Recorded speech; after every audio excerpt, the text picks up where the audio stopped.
thoughts we've been through, yeah, to keep us strong. So tell me, what is it that you're willing to do to make our dreams come true? Yeah, make our dreams come true. Been a long time coming, but now we're here. So won't you stand up and show no fear? For the master, master teacher, freedom for the master, master teacher, freedom for the master, master teacher, freedom for the master, master teacher. 'Cause he's a man of the hour. They kidnapped him for building Tamare. He put his life on the line for us all, and for the truth the lies must fade away. Fade away. It's been a long time coming. Yes, let's be strong. For the 7 seals are breaking. It won't be long to make our dreams come true. For a life that's new. Some are called and few are chosen. How about you? For the master, master teacher, freedom for the master, master teacher, freedom for the master, master teacher, freedom for the master, master teacher, freedom for the master, freedom, master teacher, freedom for the master, master teacher, freedom for the master, freedom, master teacher, freedom for the master, freedom, master teacher. Think not that we are earthborn, so come from earth we may be, but we are life-born spirit, and without knowing we can never be free. Knowledge of this was lost when we were cast into blindness. The master teacher came and broke the chains of bondage. For the master, master teacher, freedom for the master, freedom, master teacher, freedom for the master, freedom, master teacher, freedom for the master, freedom, master teacher, freedom for the master, bring a master teacher, bring a freedom for the master, master teacher, freedom for the master, bring a master teacher, bring a freedom for the master, master teacher, freedom for the master, master teacher, freedom for the master, master teacher, freedom for the master, master teacher, freedom for the master, master teacher, freedom for the master, master teacher, freedom for the master, master teacher, freedom for the master. They did everything in their power to take this land and make sure that what's happening right now does not go on. Freedom, They tried every trick in the book. They ain't finished. freedom, They tried slander, defamation of character. They tried to lock brothers up, harass sisters on the street, stop every car coming down to make sure they did everything they could. And not one person come out and help us. Why? Because they had us marked as a cult. Oh, there's some crazy suicide cult.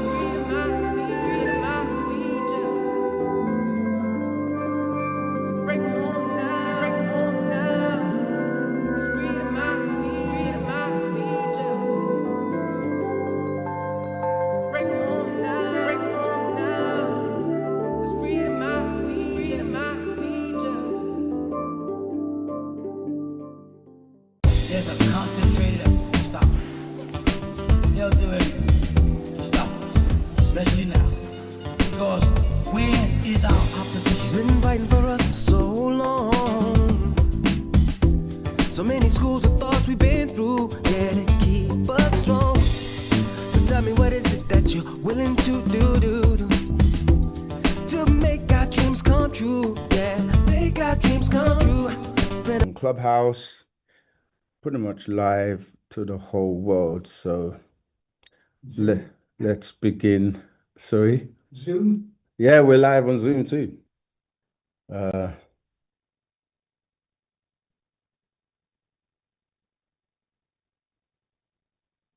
Okay, we should be good to go.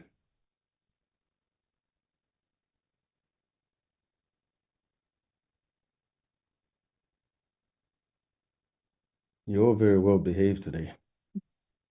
So quiet. All right, we're going to start with Partakud, which is our affirmation. Let me share my screen with those on Zoom.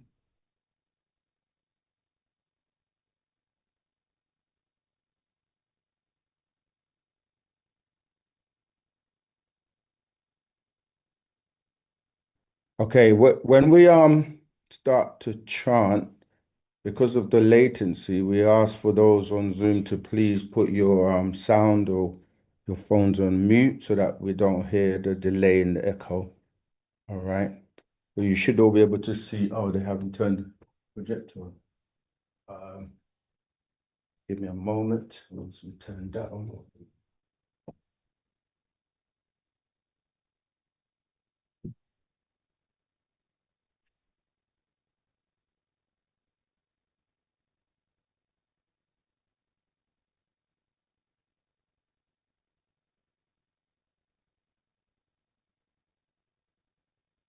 Okay. I think it's coming on. Okay, cool. Right. So those who would like to follow along, it's on the screen. And we always invoke our ancestors before we start anything. So this is the affirmation.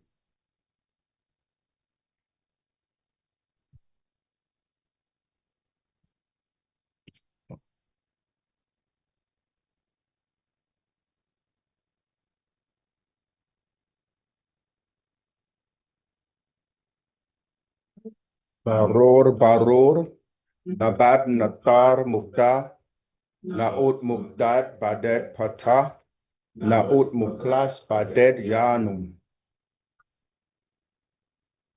Nuke, jawef, pa, ashuk, pa, paut, wu, kalal, ashuk, kawun, jawef, neya, anuki, kasam, pa, paut, wu, pa, paut, kawun, kasam, neya, anuki, wahu, ame, pa, paut, Wupa paut kawun wahu ameh neye. Naku kador najor ameh kasam empa paut. Wu habub ameh muskas Naku kador kalal pafach. Anuki dwefpa paut.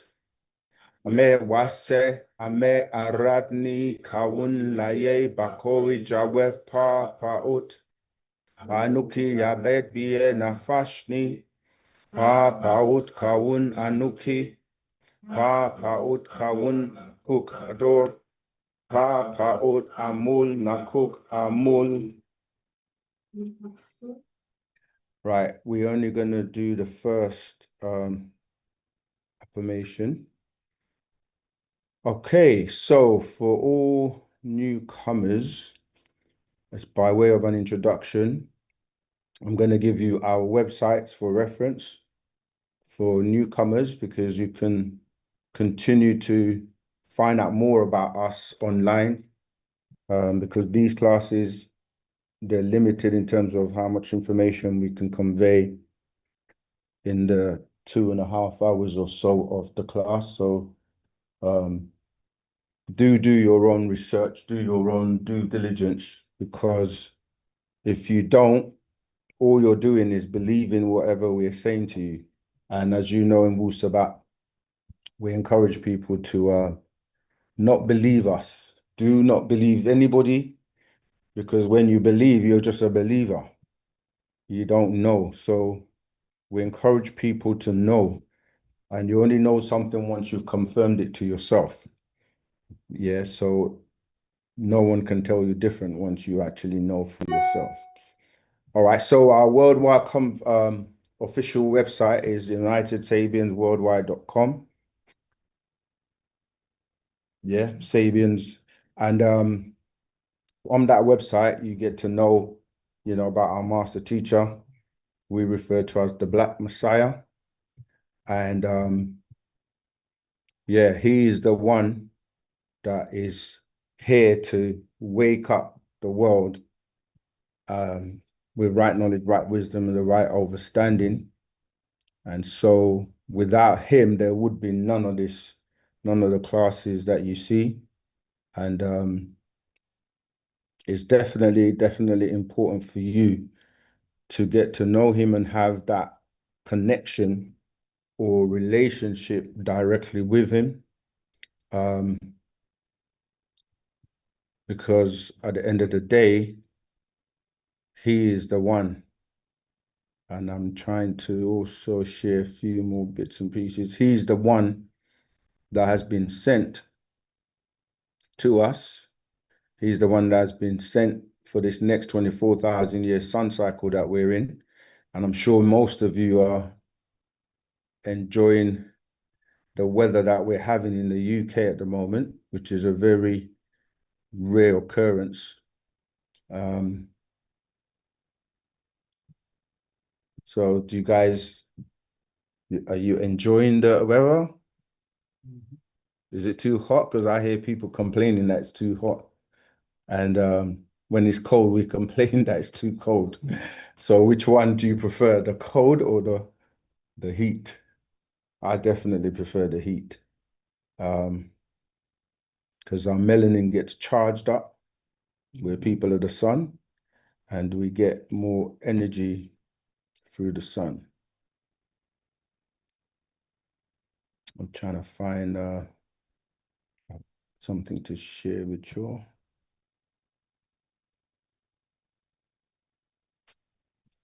Yeah, so before we get into the topic today is continuing from the last class I did, which was alien disclosure.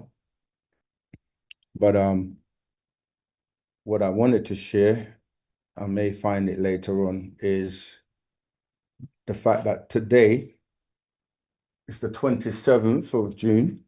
Yesterday was our official New Year, because we don't follow, well, we do, but we have our own calendar like other races do.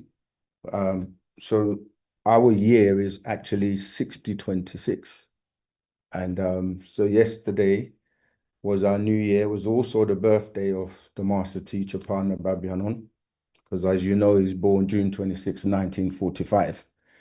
And so we celebrate, and we did an official soft launch of our new location in Brixton today. That's the address on the screen for those who would like to visit, because it is about spreading Wu Sabat worldwide. And we want to make sure that people are able to access the books and access everything to do with Wu Sabat and what we teach.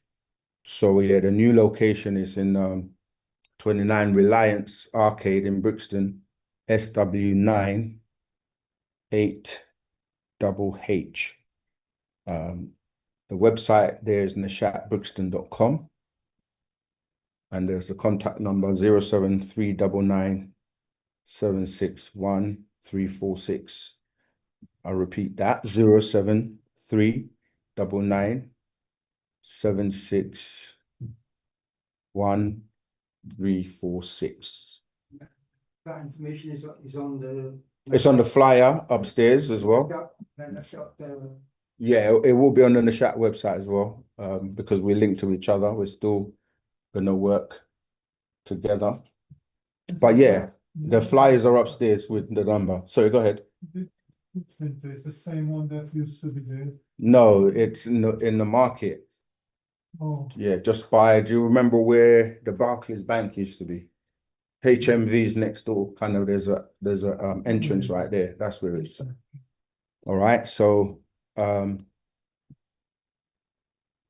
okay, so let's get back to the topic of the class. Let me see, I gotta make some people moderators so that we can have some assistance.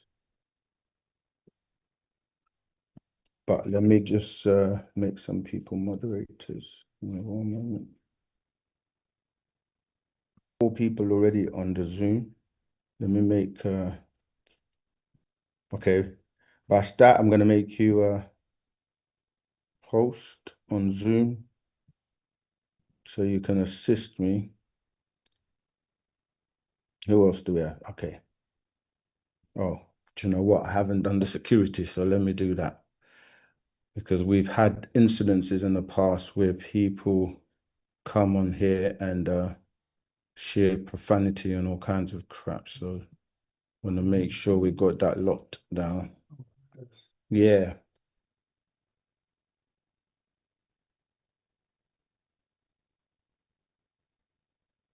Give me 2 minutes or so to do that. I may just have to stop sharing for a minute to do that.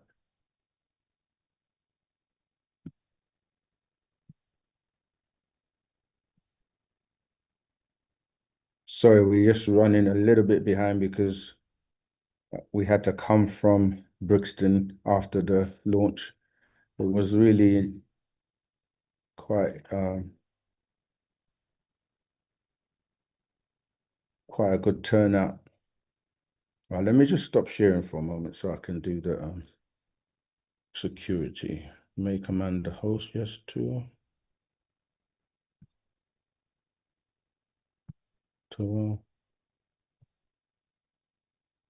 yeah, please. In the meantime, share the class. Let everyone know we're live. We're on YouTube. You can send to your friends and family on your social media. Don't keep it to yourself. Don't keep Wusabat to yourself. It's for us to share to the world. All right, so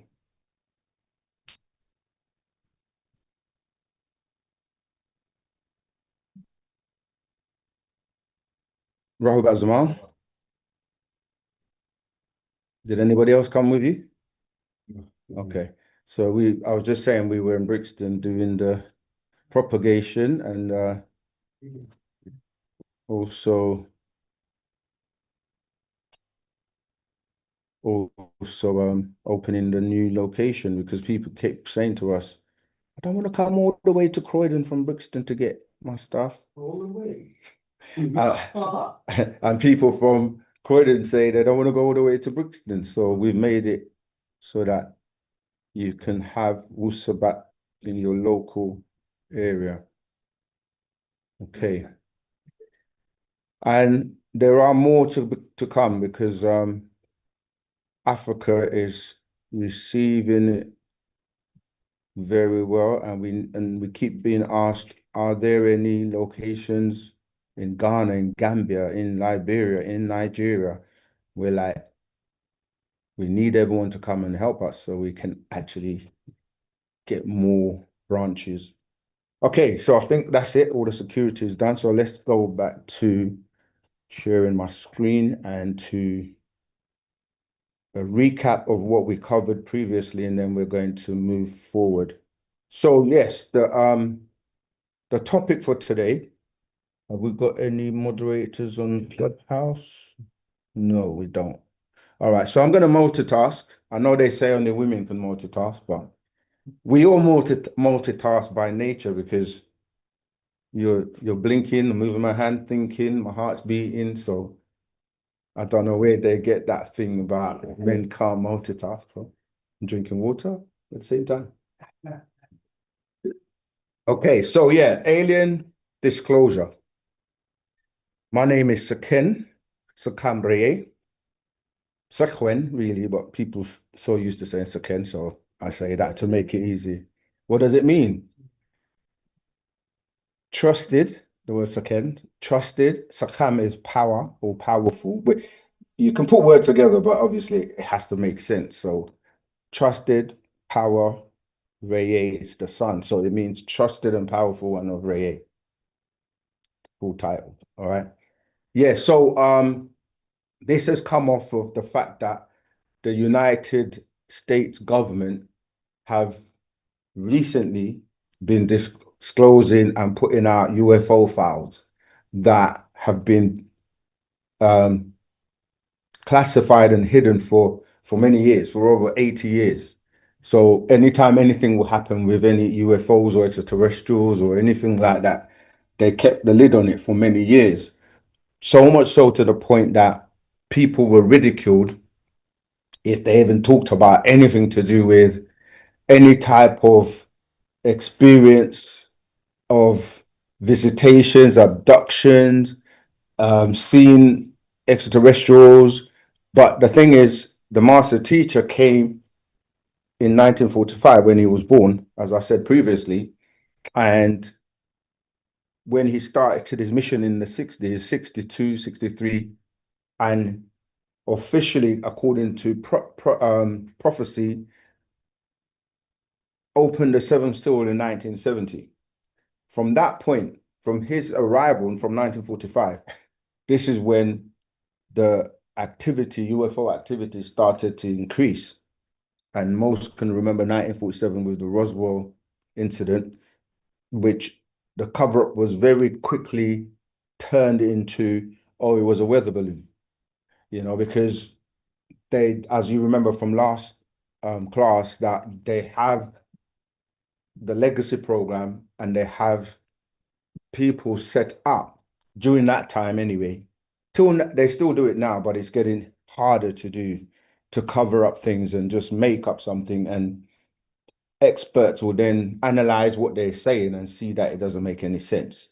So from 1947, the Roswell crash, and then remember the wars as well, the First World War, Second World War, that was all instrumental in extraterrestrials starting to appear and show themselves because of the bombing of Nagasaki and Hiroshima and the atomic weapons being used for the first time, which was something that the extraterrestrial had a big concern about because we share the planet with them. We share the planet, and the planet is a part of a galaxy in our solar system, in our galaxy, and everything that you see around you is interconnected because you're dealing with different energies and vibrations. And so if something happens, even to yourself, there's a cause and effect of everything. And so if they blew up this planet, it will have a massive impact on the beings that live here, beings in the waters, being on the land, being in the skies, and so on. And then the galaxy itself is next to other galaxies, and then it will just continue and have a tumbling effect, like a domino effect. So the aliens had to step in because man was starting to use the information received by way of these extraterrestrials in a very disagreeable way, or shall I say, mankind doing that. Right. So I'm just going to quickly the slide before, and then where we stopped, I'll continue, and then you're going to have an opportunity. Because another thing that happens with our classes is people request we do format classes. Then other people, I see you, I'm coming to you. Other people are like, they have questions they've come here to ask, and they want to focus on their questions. So what we always do is try to balance it out by giving you some topic to kind of intrigue your mind and to kind of get you ready for asking questions. And then we open it up for your questions about whatever you've been studying. And you should be studying, and the more you study and make notes, so when you're asking questions, you should really be asking questions that are coming from what you're studying and from the scrolls for clarification, rather than just randomly asking questions and we just go all over the place. But yeah, your soul is also yearning for particular answers by way of your ancestors within you that want to know certain things. So we have to juggle and balance everything. Rahubat sister Zamaltat, you were going to ask something? If you're going to ask a question, please use the mic just for the benefit of those online as well, so that everyone can hear you. We do record these classes, so we want the audio to be clear. Go ahead. Rahubat. You're not. And as I'm saying on the live on the chat that the volume, people are saying that they're They're not saying they getting. can't hear me. Yeah. Really? Oh, let's check that. 1, 2. You're right. No, the mic's working. Can we confirm from more than one person? Because sometimes it's the person that is saying that it's their device that's the problem. So if you generally have more than one person saying it, then we can say, yeah, it's me. But is anyone else experiencing, is this on Zoom or on Clubhouse? Clubhouse. YouTube. Okay. Let me see. King, can you hear that? People can't. So, okay. Well, it's fine. All right, cool. Tower. Okay, cool. So, yeah, I was saying that so we tried to balance it out. I'm gonna run through the previous slides. So UFO files were released. I think they're being released in batches. I think there've been like 3 batches already, or maybe 4 now. And with them being released, just like when they started releasing other files to do with, the whole thing with like the Epstein and all of that, there's a lot that people are finding out. And so they disclosed these 4 extraterrestrials that you see on the screen right now. These are the 4 that they've actually released to say these are the most common or most popular ones that they speak about. So you have the short, small ones here in the corner, who most refer to or know as the Greys. And then you have the Nordics, the insectoids, and the reptilians. This is what they've disclosed so far. But as you know from our videos, and if you've ever read any of the Master Teacher Scrolls, if you've ever seen any of his pictures, there's always a craft.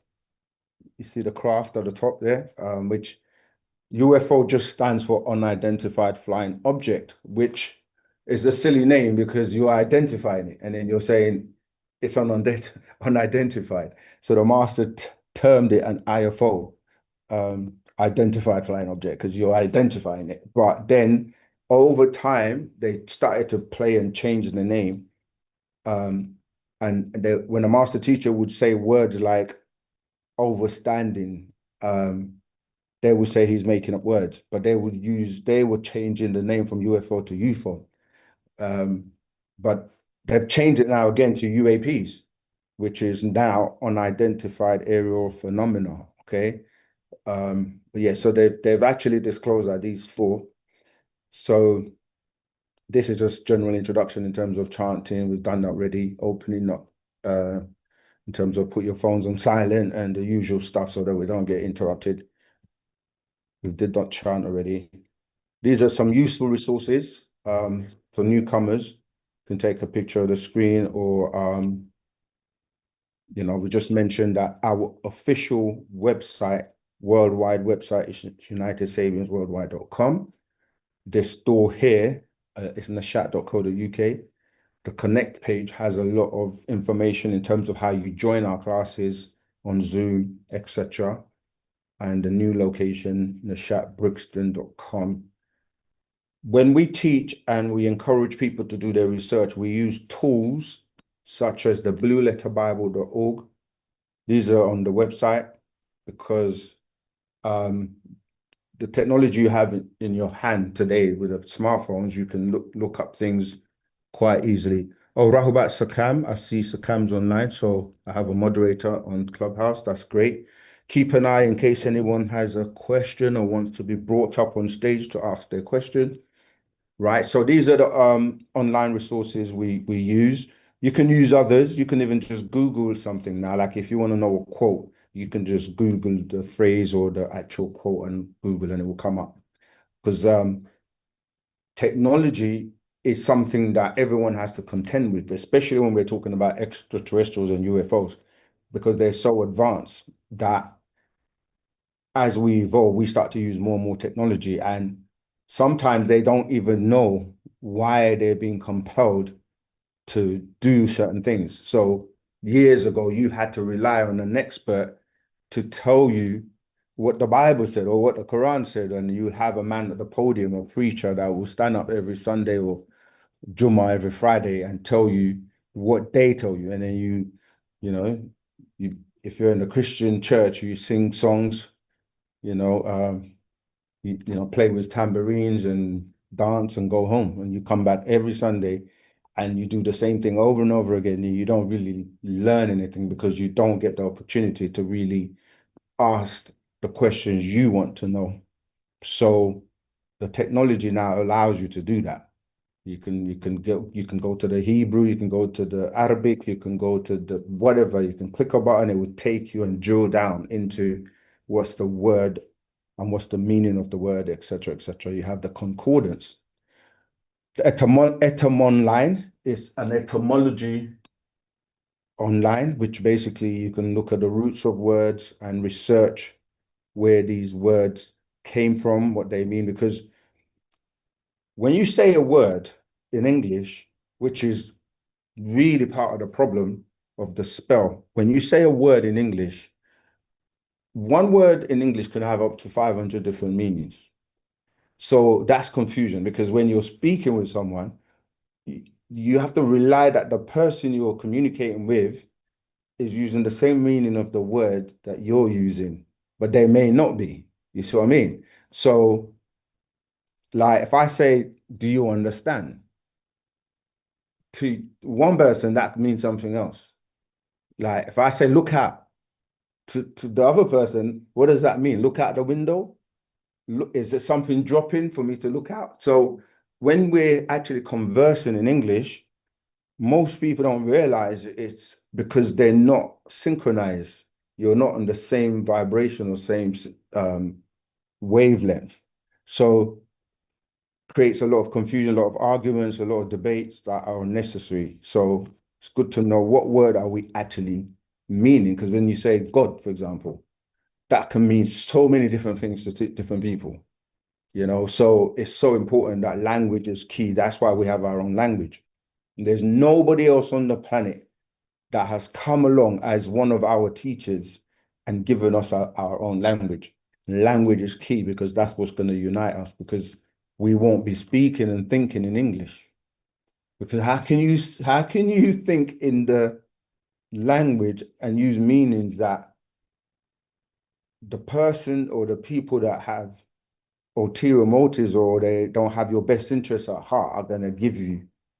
So if you're thinking in English and speaking in English, you're already under the spell. So we have to learn our language. All right. Okay, let's keep going. Yeah, so as I mentioned before, Donald Trump, the president of the United States, has disclosed UFO. We spoke about this last week, so I'm not going to spend. Of course, if there's anything you want to touch on, and we explain that what you're actually finding out with disclosure, and you're going to find out, it's going to maybe surprise some of you. You are the aliens. We are the aliens that they've been trying to figure out and find and figure out. If you don't think so, just think about how we excel in everything, in every single thing, you know, so what powers you have. So what you're seeing on the screen is the alien Yanun. He came, and this is a scroll that I mentioned as well by his sister called My Brother the Extraterrestrial.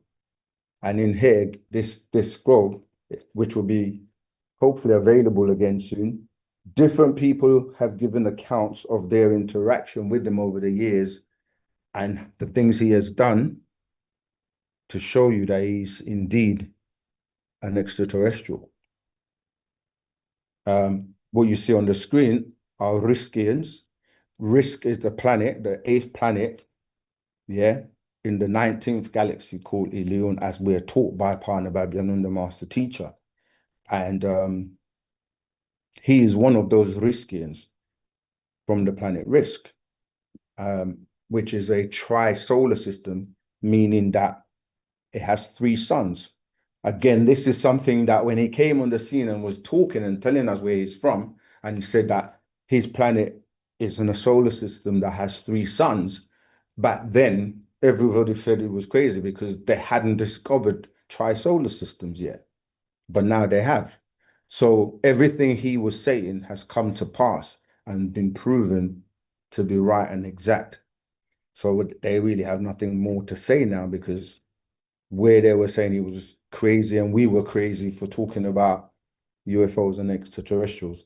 I already mentioned that these are the 4 extraterrestrials that they've disclosed in the UFO files, and the Greys, the Nordics, the insectoids, and the reptilians. And what you have to recognize, the master has been teaching us this for many years, is that all of these have different species and they've been intermixing as well. So now they're hybrids of them and there's so many. So don't just think the greys are just those ones and that's it. The Nordics and the European, they're related to the Europeans by way of them coming from Pleiades. So they always show these ones, or when people talk about meeting extraterrestrials, Caucasians or Adamites, they always talk about they looking like this, blonde hair, blue eye, etc. That, as you can see, they haven't disclosed any Nagarus yet, even though we are here. But we have, as you can see from the YouTube videos, we've disclosed 33 in that one video. So they've given you 4. And when I said it at the beginning, you're aliens or we're aliens too, it's because you have to look at the fact that your DNA and you're composed from these beings. So some people say, how can you say, for example, that the Flugerods or the Teros or the Danakil who are in that video, the 33 aliens you need to know and how they relate, is because their DNA and their bloodlines are mixed with extraterrestrials. Yeah. So everyone on the planet, no matter what race you are, we can trace you back to which aliens you related to. So we are related to the Natharu, the Vriskians, and then you have others that are related to the Anunnaki. And then you have the Asians, they're related to beings from the planet Sing, from Nirvana, and you have the Caucasians, they're related to the Nordics, to the Pleiadians, from Arcturus, etc. And then you have the kind of insectoids or greys that have been abducted by different species of like reptilians or draconians and created hybrids.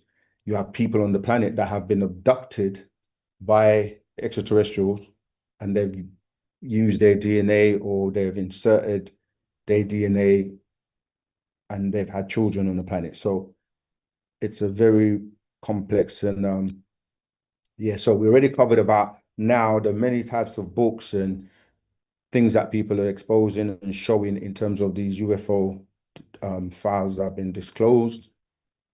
The movie, I asked everyone to watch this. This is a documentary. Did anybody watch it? The Age of Disclosure.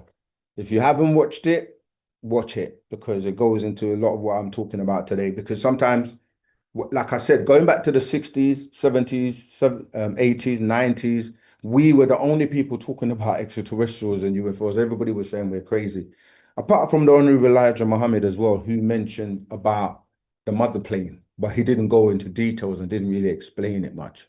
So today, you know, our brothers and sisters in the Nation of Islam, because it's becoming something that is really the hot topic at the moment, and also because, you know, we are the forefront of it. They now also starting to say, oh yeah, but only Elijah Muhammad spoke about the mother plane, which is cool, but he didn't go into the details. And the master explained in the holy tablets, if I can find it, or maybe someone can find it quickly for me, but sometimes we find things if the Natharu are working with us. But he says that Master Farad Muhammad is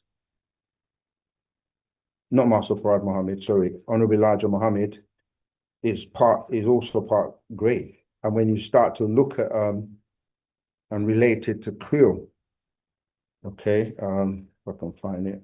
Or if someone can look for it for me, save a bit of time. Oh, here we go. Right. Let me see if this is the part. But yeah, so they've also spoken about the mother plane, which the master then expounded on and broke down that it was the crystal city that he was referring to, but he just didn't know or had the full facts. I found a page with the Honorable Elijah Muhammad, but not the one where he talks about him being a grey. So if anyone's online, any of the student teachers, save me time. If you find it, let me know, because yeah, we've got a lot of information to cover. All right, so watch that disclosure, the age of disclosure, and then also expert in Congress, whistleblowers. We're talking about the Pentagon and all these professionals, congressmen. They've all had a hearing to give you testimonies, and this is the guy that used to work for. He used to work for them, and he was really instrumental in that age of disclosure documentary. And they formed an organization called AATP, which stands for Advanced Aerospace Threat Identification Program. And he explained in that disclosure that these are the people that form part of what we call the legacy program, whose job was to the CIA, the USA Force, Department of Energy, and the defense contractors. They were the ones that would try and dismiss anything that, as I said, they're part of this legacy program, and they would dismiss anything. Their job was to make it, but basically have the cover up. So they all work together to do that in many ways. So for example, if there was a UFO crash or anything like that, they will send in the Air Force, and then you'll have those who collect all the debris or anything that was found. And then, they will start to put their own narrative to the incident. And it's not just the American government, it's China, Russia, because these four, right? So when you start to read prophecies about what's taking place now, what's going to happen in the future, according to their writings, they talk about, especially when you look at these Leviathan books that talk about the Antichrist and the beast, and you can see the seven heads and the horn on here, which is really referring to, as I said, China being the dragon, Russia being the bear, America being the eagle, and as the times come into what they call the end of the world as you know it, these conflicts and these things have to play out. And that's what we're witnessing right now. All right, we keep going. So CNN, Fox News, many so-called MSNBC, all these, news agencies, they're all talking about it. And the files that came out showing extraterrestrial crafts that are traveling at speeds and doing things that are not common to the planet. They're traveling, as we mentioned last week, at speeds that it's just beyond the technology they have on the planet right now. The Pentagon, they've been looking for UFOs, and they have, conservatories that they use with telescopes and all that. They watch the planet, they watch the skies all the time. These are just clips to show you that the Pentagon says they've spotted over 350 plus UFO sightings in their latest report.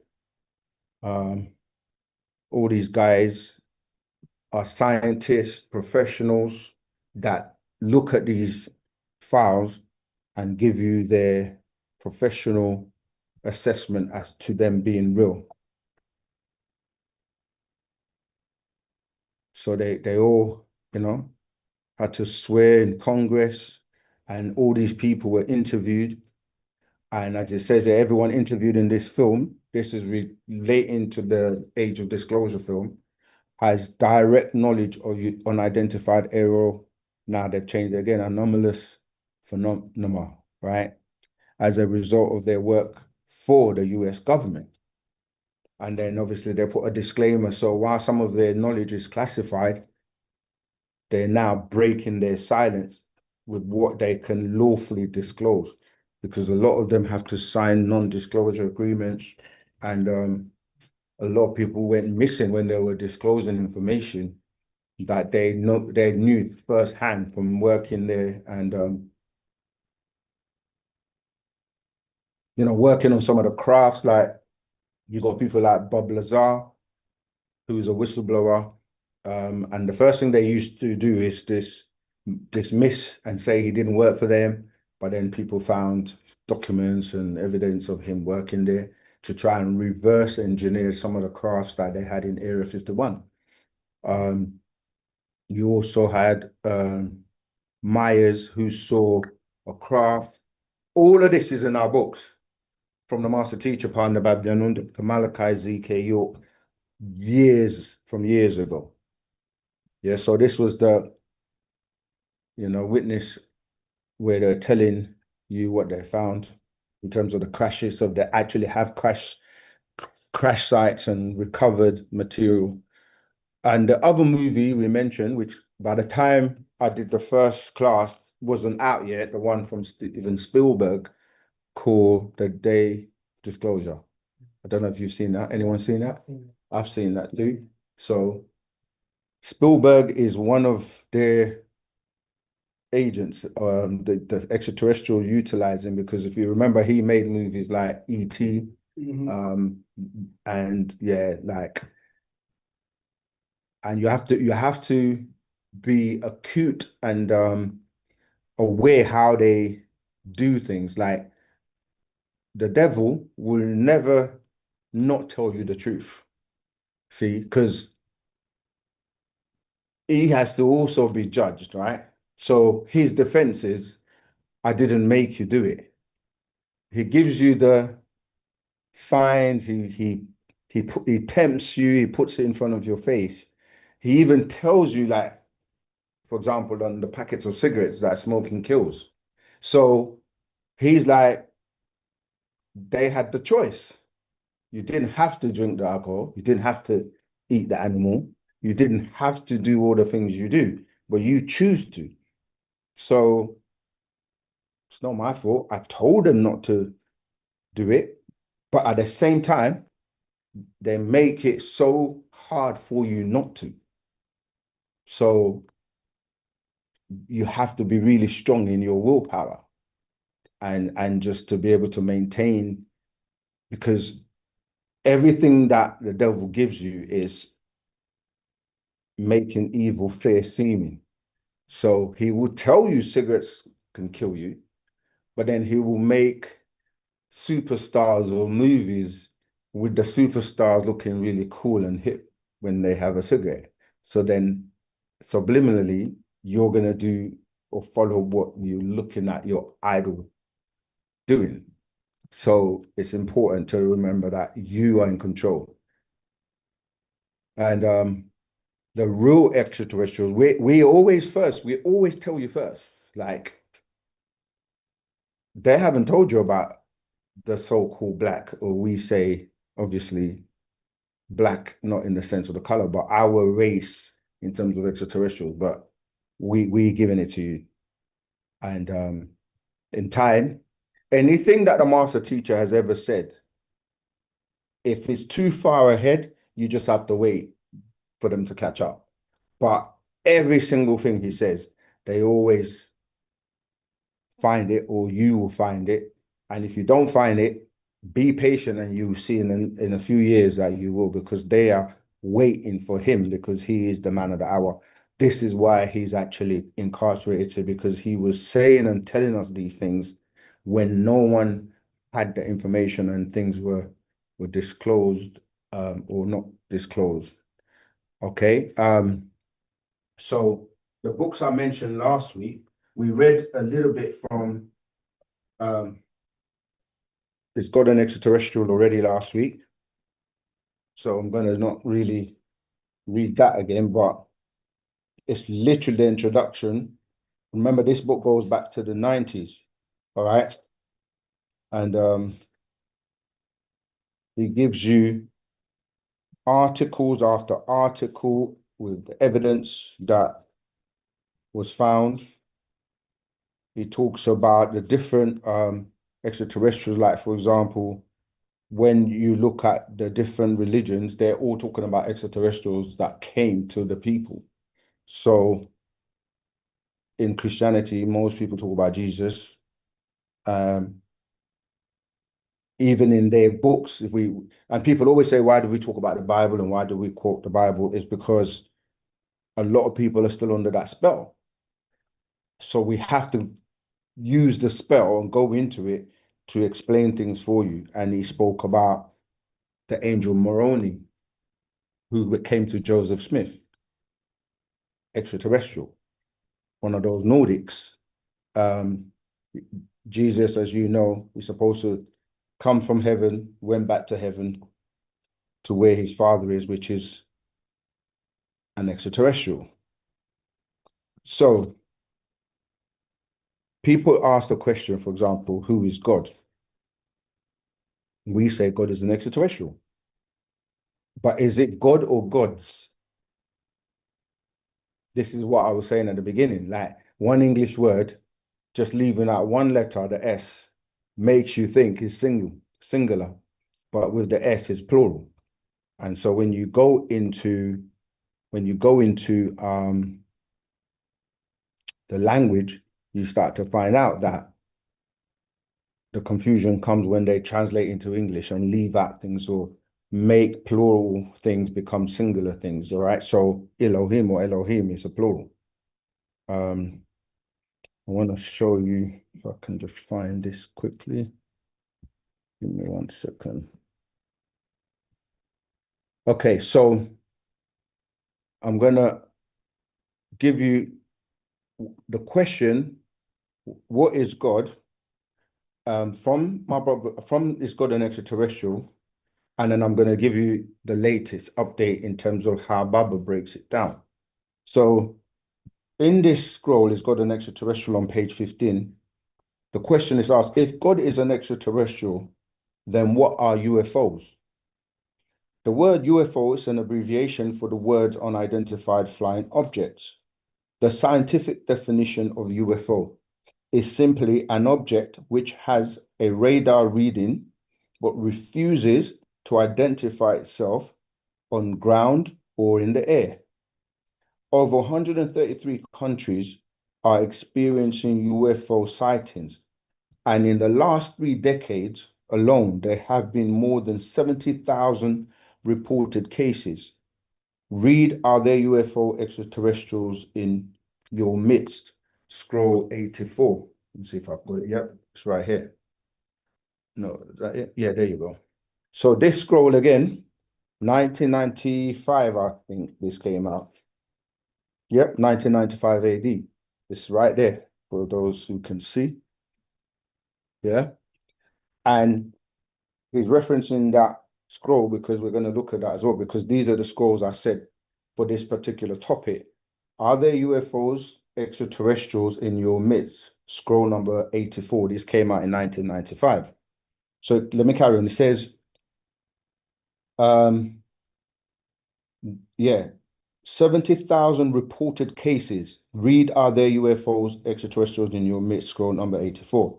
Many UFO sightings have been written off as attributed to satellites, atmospheric illusions, meteorites, stars, planets, high altitude weather balloons, or aircrafts.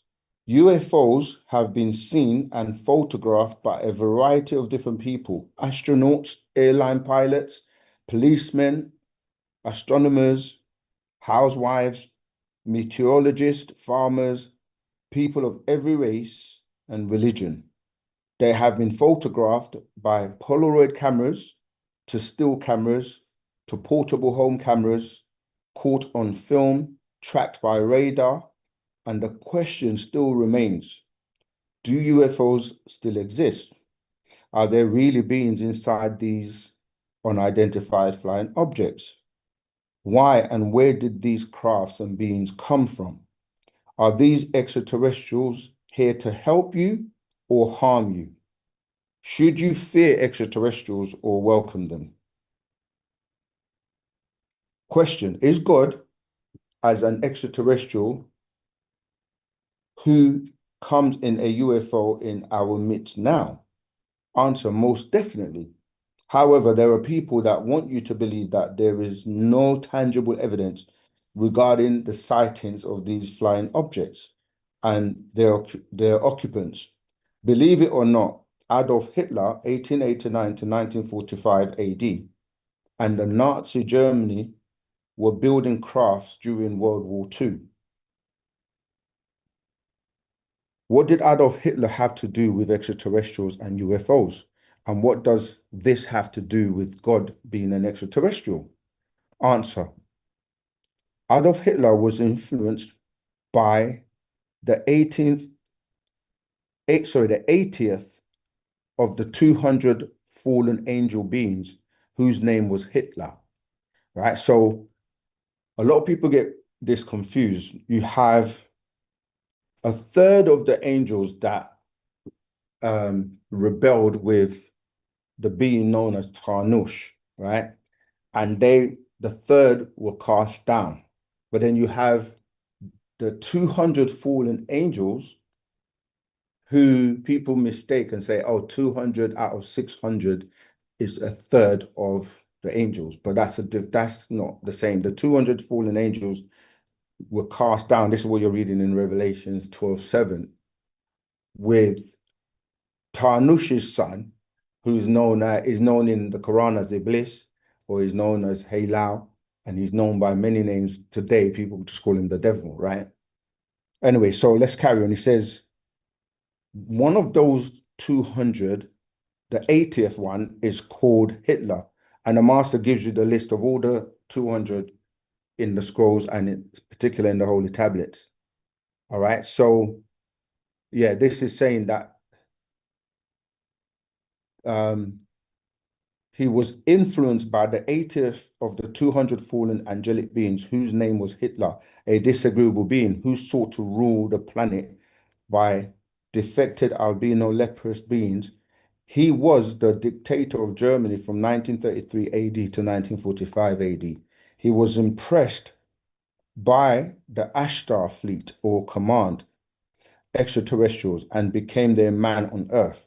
These beings were humanoids, and they were originally from the Aldebaran constellation. However, they are now living in the Pleiades constellation, the Ashtar command, right? That's one of those Nordic beings that they've disclosed to you now. And it says, it's the image of God that's hanging on your grandfather. Let me go back. It says, the Ashtar command is the image of God that's hanging on your grandmother's wall. This is the image they push in all the Jesus's movies. You can read this in Revelation chapter 13. He carries on to say Hitler had a strong religious belief and thought he was helping bring God's kingdom by helping to clone or create a race of angels known as the superior Aryan race. At one point, these beings became highly insulted after they were labeled untrustworthy by the American government. So they went back in time and had a meeting of psychics with the Thule Society, who were a secret society. The meeting of the Thule Society led to what is called the Third Reich, or the Third Reich, third degree, whose power the world is still under today. During World War II, the Ashtar Command gave Hitler a lot of technology and flying saucers, which Hitler took out to Antarctica. And it says again, refer to scroll entitled, Are There UFOs Extraterrestrials in Your Midst? Okay. And then he also says, refer to, remember I said these scrolls we were going to go from Man from Planet Risk, which is scroll number 80. All right. All right. So Man from Planet Risk, the Holy Tablets, chapter 3, tablet 5. So in the Holy Tablet, which is this one, chapter 3, chapter 3, tablet 5. Chapter 3 is the scientists, and tablet 5 It's called the Dogon and the Serious Mystery. Okay, because as you know, the Dogons, I'll just jump to that quickly and come back. The Dogons, they had mapped out all this before they had telescopes to find this out. So I'm just going to read that tablet 5 quickly. Lo, as mentioned, these extraterrestrials have come to this planet and set up amongst humans, as well as this is tablet page 312 of the Holy Tablets, chapter 3, tablet 5. Earth has benevolent and malevolent beings. So that's agreeable and disagreeable beings, right? In Nubia, that is called Ganawa today, in a land referred to as Mali, whose inhabitants moved from the land of Kemet in Kush, you find one such influence. 4, that is the Dogon. Their imams had an astonishing knowledge of the star Sirius in the Canis Major constellation, given by extraterrestrials long before they migrated to Mali. 5, while yet living in Tamaray, Kemet, called Egypt, where the ritual of the opening of the mouth ceremony is centered around the Sirius star in the Canis Major constellation. They knew that Sirius A, which is the brightest star in the sky, has a satellite called Sirius B, which revolves around it. Sirius B is invisible to the naked eye, and the Dogon imams had no telescopes, but they knew that it exists and that its orbit around Sirius A is elliptical, not circular. They knew the position of Sirius A within the orbit and that the orbit takes 50 years. Sirius B was not discovered in the West by telescope until 1862 AD and was not photographed until 1970 AD.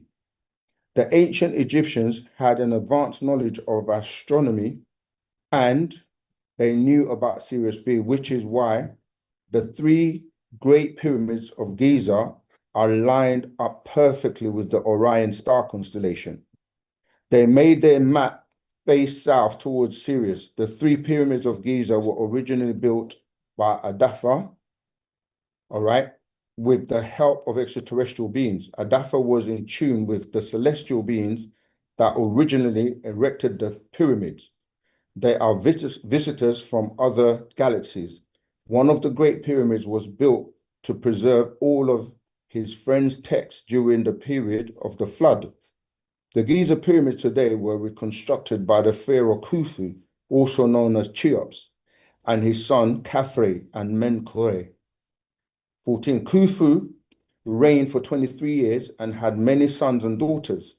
He sponsored several building projects, and monuments bearing his name can be seen all over Egypt.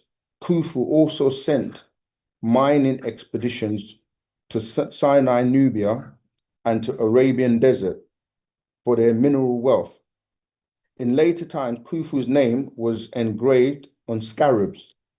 The most famous of these are related in the Westgar Papyrus.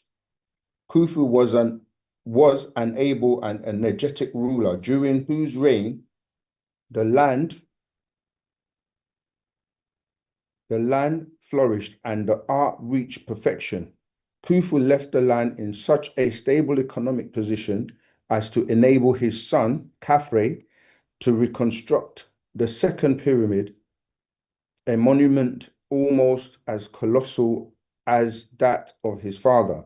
Khufu was responsible for only one accomplishment of magnitude, yet the size of the one is so gigantic that it overshadows all his father's military and trading exploits and has brought Khufu's name and fame down undiminished through thousands of years. So much has been written about the Great Pyramids of Giza. Not only is it the largest monument of its kind, but it is the result of excellent workmanship, accurate planning, and proportionate beauty. The Great Pyramid has 4 major internal features: the underground chamber, the Queen's Chamber, the Grand Gallery, and the King's Chamber. The King's Chamber is made from Aswan granite. There is an entrance to a 2 times 18-inch shaft north from the King's Chamber, and a southern shaft. Both extends through, extends through from the outer. I just want to see how much of this there is, because I don't want to read. Yeah, it's quite a long chapter, long tablet. So, yeah, I'm stopping there, but we may refer back to it. All right, so I'm going to carry on. It says the Aurora, which is the North Drop B-2 stealth bomber, resembles a flying wing and was designed to evade enemy radar while carrying nuclear weapons. It exists at Area 51, which makes regular trips into space. It is a one-stage takeoff from a TAV, trans-atmospheric vehicle, and it can take off from the ground using its own power and land on the same runway. So extraterrestrial crafts that are of advanced nature, they don't need a runway. You don't need the runway to take off or a runway to land. You can just and gone. That's what they're really talking about here. So it says their pilots have made interplanetary voyages in these crafts and have been to the moon, Mars, Venus, and Europa, a moon or satellite of Jupiter. Now, in 1997 AD, they all worked together to stop or fight other beings from coming here from outer space. They want to block Nibiru from coming, even though they read about it in Revelation 21. That's what I was saying about when you read Revelation 21, it talks about the crystal city. Now, there's no more Russian threats, so why are all the new weapons think? And this is the real state of technology today that they possess at this very moment. The Aurora was unveiled to the public for the first time by the Air Force on November the 22nd, 1988 AD. It was used in the Gulf War that began in 1991 AD for night bombings. It is the hope of the United States government that this bomber will remain undetectable to the radar the Soviets now employ. But prior to the making of the Aurora, there was the Northrop YB-49.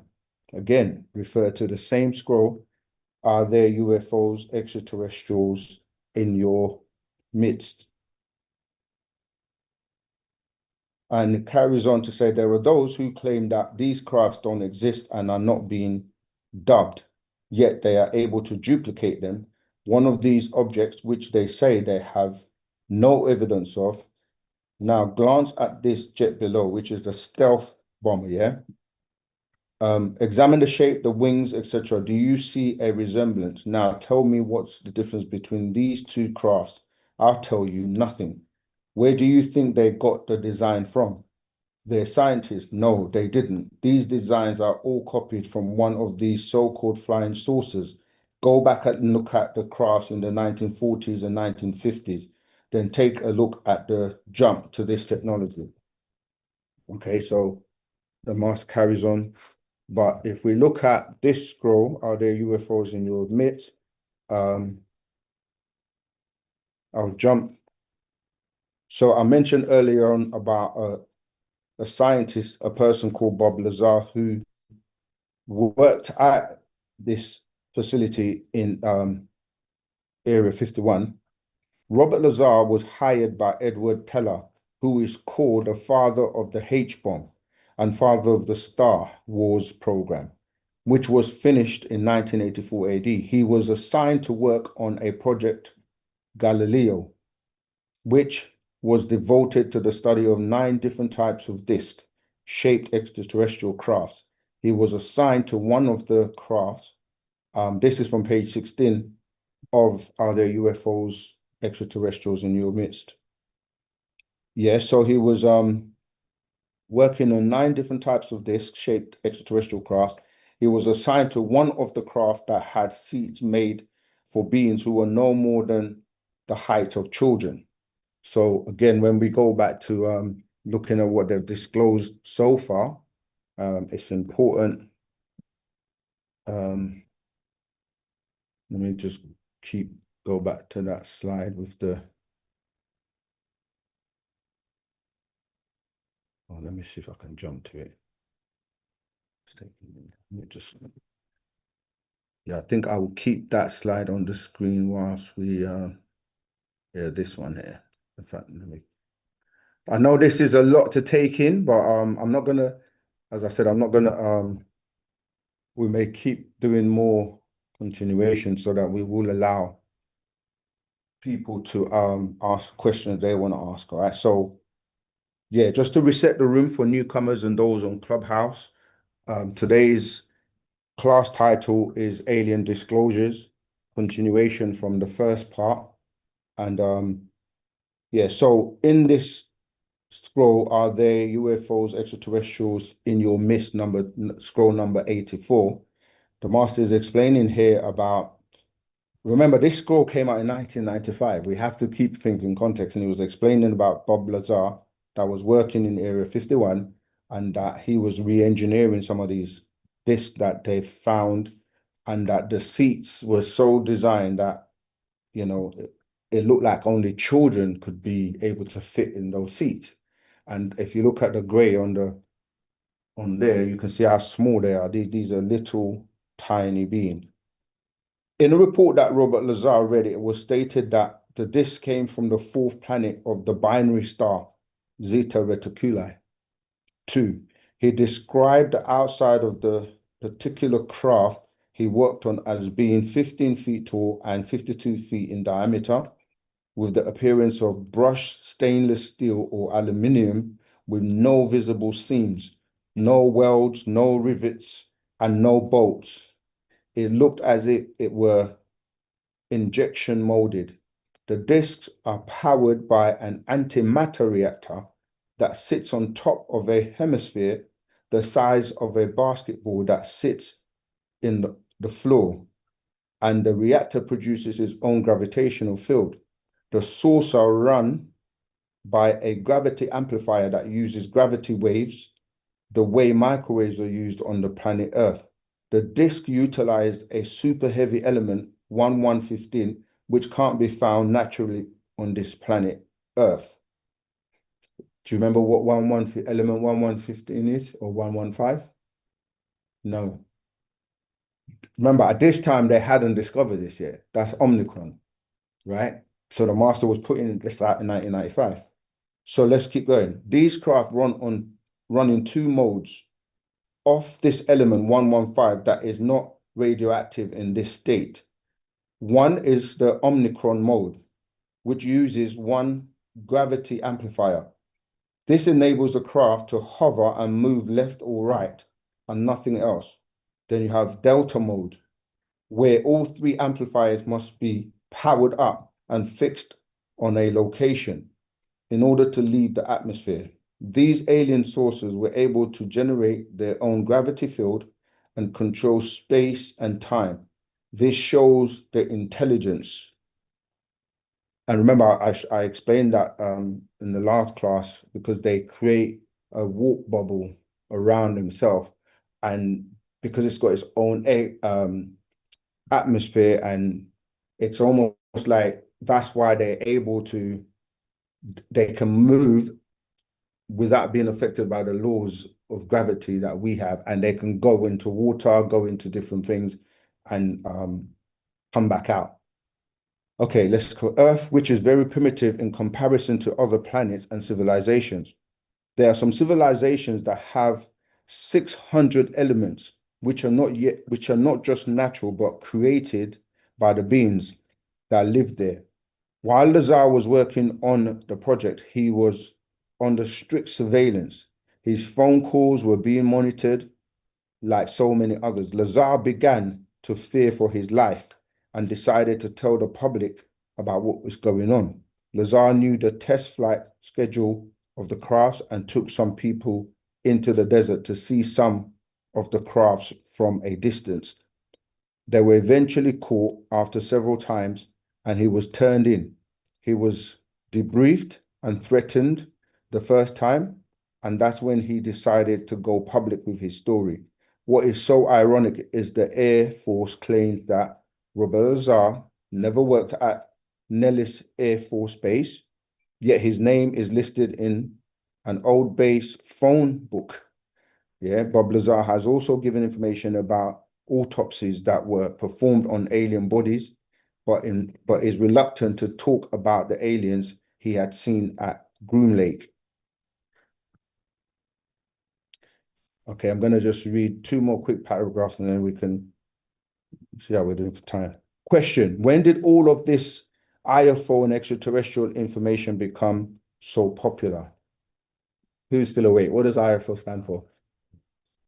Okay, good. I was checking you lot are still awake.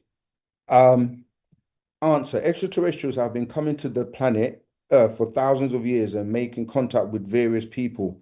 Native Americans and the ancient Sumerians have accounts recorded in their history about extraterrestrial beings coming to them. However, in the last 40 years, crafts have become popularized with the sighting of the craft seen in 1947, which is what I was talking about before, with the Roswell. So they have a lot of things at the site. This is like you can buy these when you go there, because the whole Roswell thing is a very big story, because it's one of the major stories in terms of the Roswell crash. But let's carry on. So he says, the master is saying, remember I said it was after 1940, that 45, that you started to hear more about these crafts. So he says, yes, in the last 40 years, crafts have become popularized with the sighting of the craft seen in 1947 AD, when the term flying saucer was first coined. On June 24th, 1947 AD, a businessman and pilot named Kenneth Arnold witnessed a UFO, which becomes IFO, Identified Flying Object. It was the first modern day sighting near Mount Rainier in Washington State. He was flying his small plane when he saw 9 crafts in the skies with an odd motion, like saucers skipping across water. He timed the crafts that were flying between Mount Rainier and Mount Adams and said that the crafts crossed the 47-mile distance between these two mounts in 1 minute and 42 seconds. That would equal being 1,656.71 miles per hour, which is something that was unheard of in 1947 AD. It was described as a crescent shaped with a hole in the center. That is what he saw. And the scroll goes on and shows you many instances of, and the master put out this picture already, called, sorry, but the TikTok's gone off. Wasn't paying attention. So, let's go back to live. Okay, so yeah, this picture of the Ashtar Command in the book a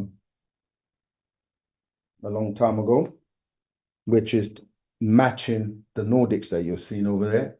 And then the second, these guys, the Nordics, they look exactly the same, actually. It's actually interesting. So back then you had people like President David Eisenhower and Harry S. Truman, who were all obviously American presidents. And it says that the Ashtar Command are among many entities that come to Earth and have been circling above the Earth, for the most part invisible to the naked eye, since the early 1950s AD. They both were humanoid and have less water in their bodies and are pasty in appearance. Question: has the Ashtar Command ever met with any people and officials on Earth? Answer: yes. Since the early 1970s, a channeler named Tula says that she has been in contact with the Ashtar Command. In 1952 AD, crafts were logged as being seen over the White House in Washington, D.C. There was a meeting held, and Ashtar Command met with the late President Dwight David Eisenhower, who was the 34th president, at which time America was asked to lay down their weapons, to lay down their arms, just as the last president, Harry S. Truman, had done. This is what I was saying, that whenever they risk destroying the planet, these extraterrestrials come and they tell them, you know, lay down your arms or else. Let's keep going. However, beings from the planet Venus were present at this meeting also and said, don't trust the people from Aldebaran. The government replied, we can't lay down our weapons because of outside threats, and we don't know if we can trust you. The beings from Pleiades said, we will prove to you that you can trust us and we'll stay here and help you. They made contact with common people such as Billy Myers and Ruth McGrory because they felt many of the officials were selfish and power hungry. Just as I stated, there have been many people who were contacted by extraterrestrials. Some of their stories were fabricated and some of their stories were authentic. These beings from Aldebaran became highly insulted after they were labeled untrustworthy. They went back in time and had a meeting with psychics with the Thule Society, who were a secret society. The meeting of the Thule Society led to what is called the Third Reich, or Reich, which powers still rule the world today. Refer to the man from Planet Risk. So Hitler held a super race with great reverence and respect. These beings have light blonde hair and blue eyes. They are originally bred by gene transplants, or what is called embryo implantation. The beings from Aldebaran gave Hitler a lot of technology and flying saucers, which Hitler took out to Antarctica. They were responsible for the technology. I think I read that bit before. All right, so Man from Planet Risk goes into so much technology, and it shows you a lot of the clones, many people that have been cloned. There's two types of clones. Well, now they've actually become more sophisticated. So most of the celebrities and most of the people you see in the kind of like media are clones. So there's a difference between clones and dubs, and I'll explain what. So a clone, the word clone means, it comes from Greek clone, spelled with K-L-O-N. It's a twigging, right?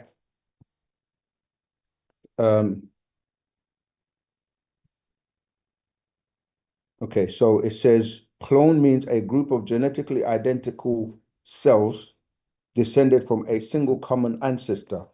One or more organisms descended asexually from a single ancestor to create a genetic duplicate of an individual organism through asexual reproduction, as by stimulating a single cell, which extends from kel to, meaning to strike, cut, with derivatives referring to something broken or cut off twig, piece of wood. Question, so are you saying that this is how clones are made? Answer, yes. Clones are made by duplicating the genes from any one strand of DNA or one cell in the body. Or you can go into the cell and destroy the nucleus, then inject another nucleus into it. This can either be animal or plant. This would produce a duplicate cell from the donated nucleus to this cell. Another way to make a clone is by using identical particles of genetic material inside a cell, called a plasmid technique, which allows scientists to combine a plant gene with an animal gene. Cloning is not a recent scientific discovery. It has been in existence for thousands of years, but you just didn't know about it. When I tried to tell you about it over 25 years ago in books entitled The True Story of Abraham, edition 91, Ancient Egypt and the Pharaohs, edition number 85, and many others, everyone thought I was crazy. But once again, you now see that what I've been saying all along was the truth and facts. Some people fear the fact of humans being created by laboratory manipulation would be less than human. But twins, triplets, quadruplets, etc. are biologically clones. In twins, one is usually more aggressive while the other one is sedate. One may be very happy while the other grumpy. Many say they have double power, have the same brain thoughts, and can read each other's minds. However, they still may not have the same character or personality. The manipulation of genes isn't anything new. Here you're just using gene mapping and test tube babies and in vitro fertilization, where beings from one galaxies or humanoids, type of extraterrestrial in human form, from the seven star or seven constellation of Pleiades and other galaxies have been manipulating genes for centuries. They not only clone but reproduce inside their bodies. So, not to damage the body, humans are evolving towards this by the fact that soon people will not be able to carry a child for the full term of 9 months. The birth canals and reproductive organs are collapsing, and people will be passing the amniotic sac the same way a chicken lays an egg. I remember when I was explaining how women are actually laying eggs, chickens, people in uproar, but the master has been teaching this for years. The lays an egg that gets hard after it hits the air. This will occur in the 3rd to 4th month of gestation. Then the fetus will have to be watched and protected from becoming prey to other beings. They say the same way any other animal guards their young. Is clone the same as a duplicate? No. As I said before, a clone is produced from twigging. Gene splicing. Cloning is just the process of multiplying the one cell. When the copies get past 2, it's not a dub. Dub means double. You must understand the difference between a clone and a duplicate. With a clone, you just need one, and from that one, you can make more. It's like having a master tape, and from the master tape, you make as many copies as you want. They are created from the process of twigging.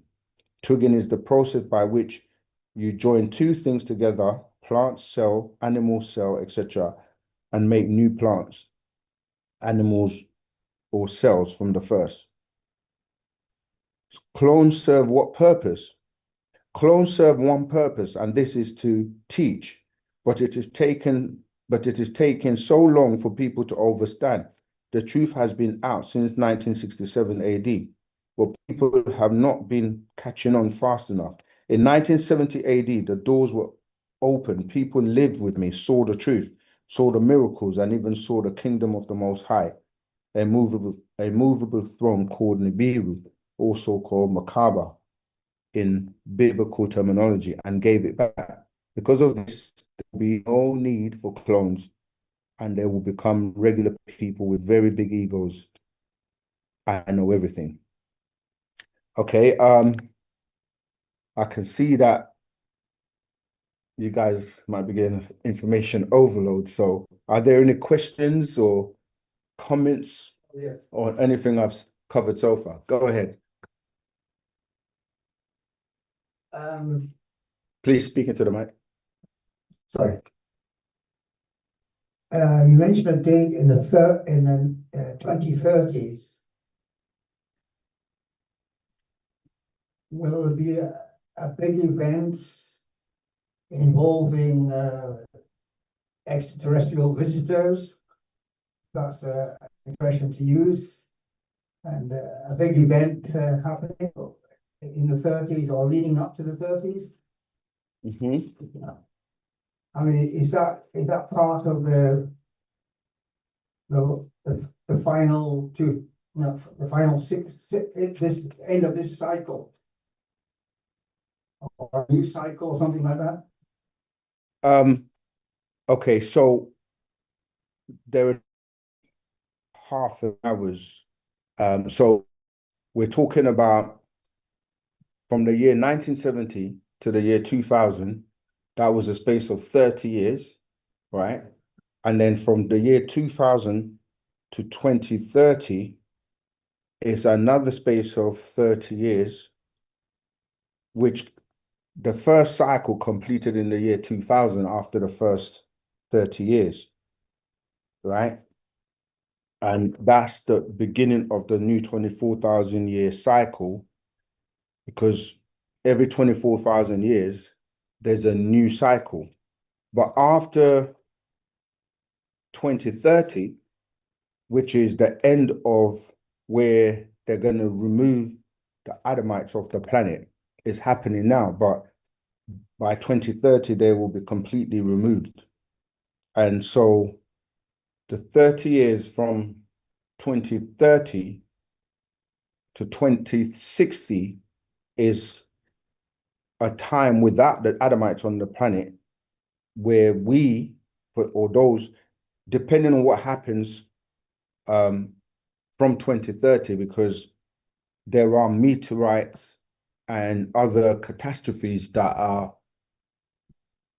are going to take place. Yeah. The master used to teach and still does teach us about the 144,000. And we need to hurry up, because all of you, or all of those who are supposed to be a part of those 144,000, need to be raised up. And that's done through your mental capacity. So you have to digest, study, and retain this information, because that's what's going to upgrade you. Yeah. So those 144,000 will be taken to Antarctica and they will receive their barothry gland. And those 144,000 are teachers and the ones that will help to come back and save this planet and help others. And that's going to be during that period. I'm going to read an excerpt from an update that was given quite recently. I'm not going to read all of it, but it actually is very ideal for the subject matter. So I may just read as much of it as I can, and then it will go into your questions, Emma. So it says, it all started this time in June 2024 after the US government stated on June the 25th, 2021 AD that UFO, identified flying objects, and UAP, unidentified aerial phenomena, were real and are here, and not the Europeans or Euro-Americans contacts, right? Which are 1, Aldebaran, 2, Arcturus, 3, Draco, okay? I'm not going to read all of the actual report, right? Which is actually entitled Preliminary Assessment on Identified Area Phenomena. So it's an executive summary. So I'm not going to read that, but in your own time, you can Google and research that, right? It was published June 25th, 2021. Sure. The title is Preliminary Assessment on Identified Aerial Phenomena, right? June 25th, 2021. But I'm going to go into what it relates to. I'm answering his question and he's disappeared, so I'll carry on. Yeah. Sorry, those three, you said the Europeans. Yeah, Aldebaran. Yeah. Arcturus. Yeah. Arcturus and Draco. All right, so I'm going to carry on. You can watch the replay. So in June 2024, people started to see and tape crafts flying in formation, the size of an RV, with beings inside of them in Teaneck, New Jersey. It was the Greys, right? So the Greys are the ones, the short, small ones, yeah? It was the Greys, the ones on the screen. The government called them manned drones, right? They were, and again, this is in the scriptures. If you go to Hebrew Strong's number 3519, they were referred to as Kobod, Kabod, or Kabad, which means glory of God, Kabad at crafts. And the Pope saw them and said they seem to be looking for some place, thing, or someone. And the master says, you know who, because they were looking for him. And then there's an article called Iranian Vessel, Drone, or UFO. Again, this is bizarre light spotted in skies over New Jersey. And so obviously a lot of people started seeing orbs, and the government started sending up drones, etc. But let me keep going. He says, once the government could not explain them as drones from China, because obviously each government always thinks that they are either being attacked by another government, another country, or they have superior technology. So they always suspect each other initially. So it says once they eliminated the fact that these drones were not from China, Russia, Iran, or their own, people and the government, not knowing what to say, started putting up their own drones, all kinds, so they could be seen and recorded, so as to hide and cover up the truth and flood the sexual case of a politician, a man shooting a man in public view, a girl shooting children in school, a crash, a car running into people, the weather, and Christmas, and freeing inmates on death row. So much to and Thorn, the Antichrist of 666 today, again, that's Greek strong number 473, anti, replace. It is to replace the news. You want to know what is really going on? This is the 24th year. This is tying into the elder's question. The next 24,000 years, which are 6,000 year cycles. So we moved in 2000 AD from the last lunar moon cycle, all right, religions, to the solar sun cycle of actual facts, Wu Sabat, Nuapu, right? So from the year 2000, that was the end of religion, and is dying and fading out in terms of the beliefs and the fiction that was being taught. And we're now in the era of Wu Sabat, or the cycle of Ptah. The breaking of hypnotic spell of ignorance. So the aliens were looking for the 24th elder, because it is time again for the 144,000. This is what I was saying when the brother left. It is time again for the 144,000 to be transported to the South Antarctica, down under the ice, to receive their barythry gland in their submental.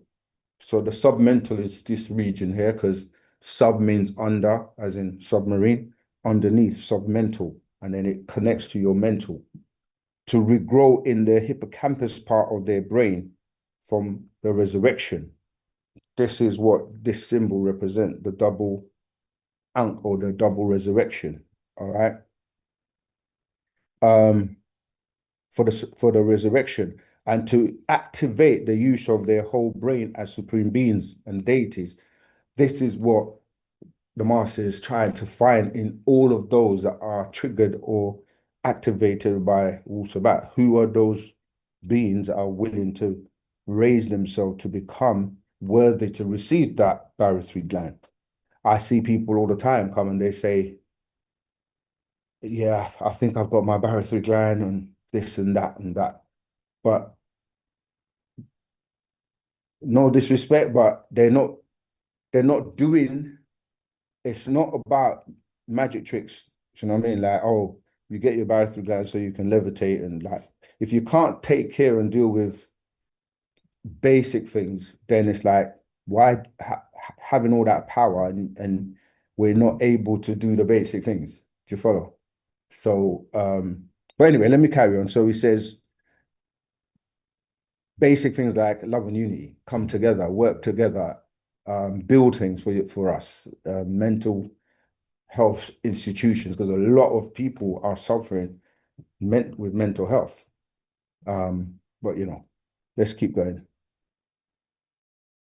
to receive their barytheric gland in their submental, to regrow in the hippocampus part of their brain for the resurrection, and to activate the use of their whole brain as supreme beings, deities. Under the ice, there we have a great city. It is called Egg Island. When we came from the waters, we lived there protected by the mantis aliens. So the mantis aliens right there? Okay, the insectoids. Then we crossed over onto the South Ganawa, Africa, and began, so the word Ghana comes from Ganawa because that was the original name of Africa, and began our migration north to spread over the planet. And if you read the Proverbs of Yanun, if I have it somewhere, it shows you the map, you know, from Antarctica and how is that it? No, I don't seem to have it here. But let me carry on because this is tying directly into your question. Yeah, so we began to spread, we lived there protected by the mantis aliens. Then we crossed over onto the South Ganawa, Africa, and began our migration north to spread over the planet. Then we will be put under a deep sleep, and as each day is 1,000 years, there are to be transported by day or solar year, 365 days, after the crafts come from Orion by night, lunar year 354, so as not to crash into each other in the wormhole, the vortex. Orion is millions of light years away from Earth. A light year is the distance light can travel in 1 year. 6 trillion miles if solar. 186,272 feet per second. So it will only take a twinkle of an eye for each trip. Yet the 144,000, both males and females, are to be pure, inside out and outside in. This is why the master constantly emphasizes we have to clean ourselves inside out. So you have to deal with your diets and cleaning your being, because for so long you've been given a lot of crap to eat that is stopping you from elevating. Okay, so he says, and pure inside out and outside in deals with ashuk, deals with divine love. If you read the Power Tarak, 3 types of love, like it doesn't matter how much knowledge you have, it doesn't matter how much of the language you know, or how much money you have given, how much hours you've put working in the stores. It literally doesn't matter how much you've done if you're not pure inside out and outside in by way of ashuk. So if you don't have ashuk, he says in that same Patarak, it would have been as if you've not done anything. So you must have true ashuk or divine love. Let me read that again. So both males and females are to be pure inside out and outside in. The equinox of 24,000 years equal time. Once in Orion, they will be prepared to be taken to Kepler, 225,600 light years from Earth, to the Goldilocks zone, Alpha Centauri, a new Earth-like planet, just like this one, with no diseases, virus, sickness, no flesh eaters. So we say stop eating the flesh. It is only for this new seed. Don't forget your question. I just want to finish this. Of melaninites, there to start anew. It was to take 6 years from 2024 AD to 2030, right? This is what's relating to your question. Are you ready? No. Genetic markers. You are controlled by 6 etheric 6 forces, pleasures, delights. As for those left behind, this sun has a birth date and a death date. The time will be shortened, and all the planets in this solar system will be drawn into the sun and become this star holocaust, explode and become a collapsed star, and all will be destroyed in 1 hour. It's called hellfire. And all hell and chaos has broken out. in the Bible and Quranic lands because the children of the devil are there pretending to be the indigenous people. They're not. They are the cursed Europeans who invaded and immigrated there and took over. They removed the original blacks or of those lands. Must this happen? No. Because like upstate Jazzaaba, Catskill Mountains, New York, when they came for you, you were not ready. The mark of the cursed seed mixed into your genes. The genetic markers cause you to hate self and kind, right? This is why he's constantly telling us to upgrade, because those DNA, the genetic markers within us is what's causing us to infight. Infighting, keeping you under the 6-star spell of sleep, Leviathan. And this plan by ETs, extraterrestrials, based on the number 24. Once this planet was repaired after the crash, so it used to be double the size, right? Before the crash, its size was 48,000 miles in circumference. On the time plan, and this sun is the light of the heavens and this planet, of this solar system and its planets and moons. It is 93 million miles from this third planet. Its diameter is 853 million miles. It is 92,760,000 miles from this moon. This moon is 2,160 miles at its equator and 240,000 miles from the planet Earth. This planet Earth is 7,926 miles in diameter and 24,000 miles in circumference. Time is 24 hours in a day. The equinox time is 24,000 years. The needed resource is element AU79, carat, 1/24th part of pure gold. Yeah, so that's the monatomic gold or paramuscle. That a portion of the humanoid genome is 24,000. The end of each cycle of 24,000 years begins anew. Their Bible and Quranic laws given 1460 BC, Exodus 24:12, expired in the year 2000 AD. No more lies today. We hold the power of the sun in our very hands and know the truth. Such as this planet is a craft traveling at 67,000 miles per 24 hours around this sun. Its weight is 6 sextillion tons. Like Nibiru, it's just a planet craft flying through space. We place the moon exactly where it is to keep it in fit form and to observe its developments. The solar system has been returned to the Aldebarans of outside of northeast of Orion star system. The Galactic Federation has removed this planet's membership in the UGF. This planet, Yeah. us. Yeah. Because like how we have the United Nations with different different countries in it, when you're dealing with the galaxies, you have a federation known as the United Galactic Federation that members from different planets are in. Yeah. So they were warned not to move forward with the second CERN project and did not respect the orders of the 9. Again, if you want to know and read about the 9, we have the scroll called the 9, where the master, again, I might just, yeah. This is where you're referring to when you're talking about the meteorite hitting and but this scroll, the 9, because the Council of 9, they're the ones that make the decisions. And Sorry. No. I'm almost done, and then I'm going to open up for Q&A because time is, let me just let someone in. Where are all my moderators?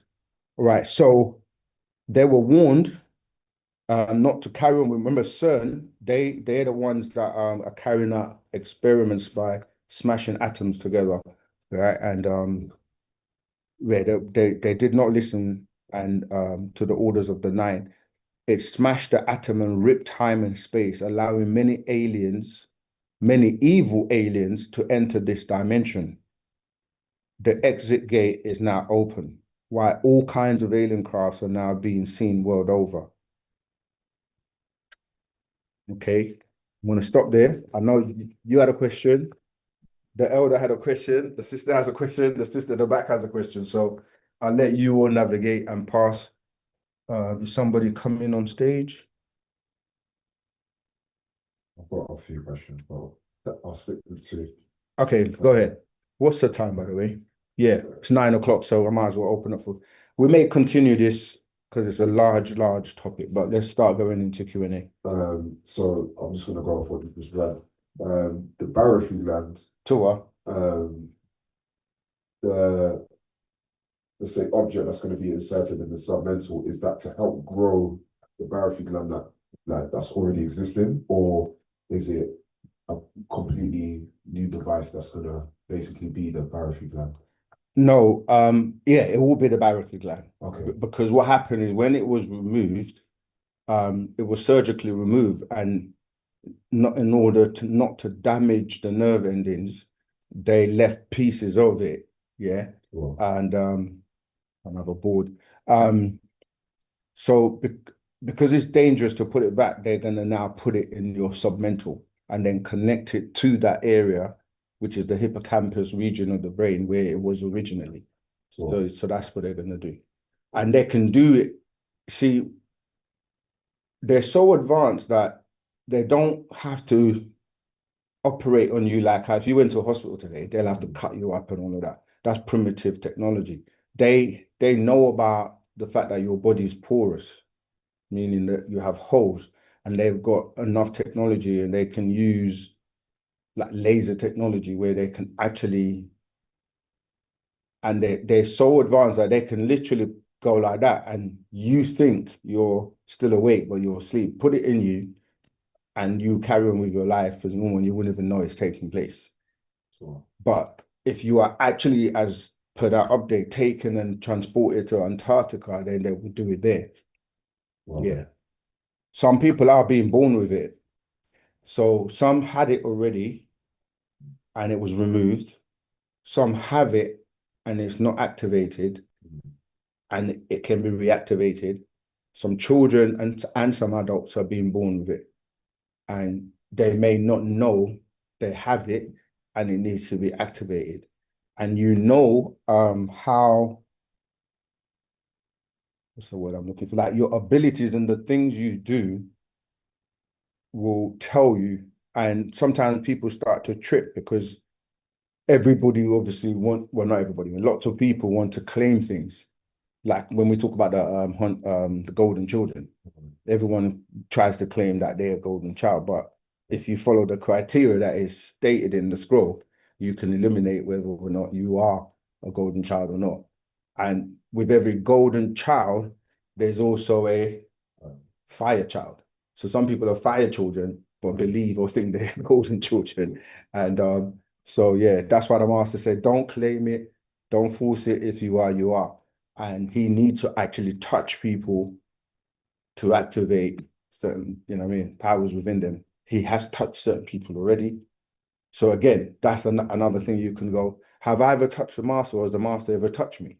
And if he hasn't, and you know, it could also be in your, what you call sleep state, but you can travel and he can travel to you. So there are many ways of him touching you that it doesn't necessarily have to be physical. Like when we were on Tamarin, he was able to touch people, certain people. a lot of people would say because they've heard his voice and they listen to his tapes or they read that's a form of touching as well. But well, it is because you only have one sense right now. Everyone thinks they have 5 senses, right? Yeah. But all of the what you're calling 5 are one, which is touch. So even when you see something, that's because light is touching your retina in your eye. When you hear something, that's sound waves touching your eardrum. When you taste something, is you're touching your tongue, and there are receptors that all go to the nerve endings. It's the same when you smell something. It's touch. That's why when you're walking down the road, if you smell foul, it's touching you. If you smell burnt carcass or, you know, meat or whatever, it's actually touching you. And so it's very important, even when you're just trying to walk down the road, like people vaping, cigarette smoke, you know, the environment's not really good. But you said you had a second question. Yes, sir.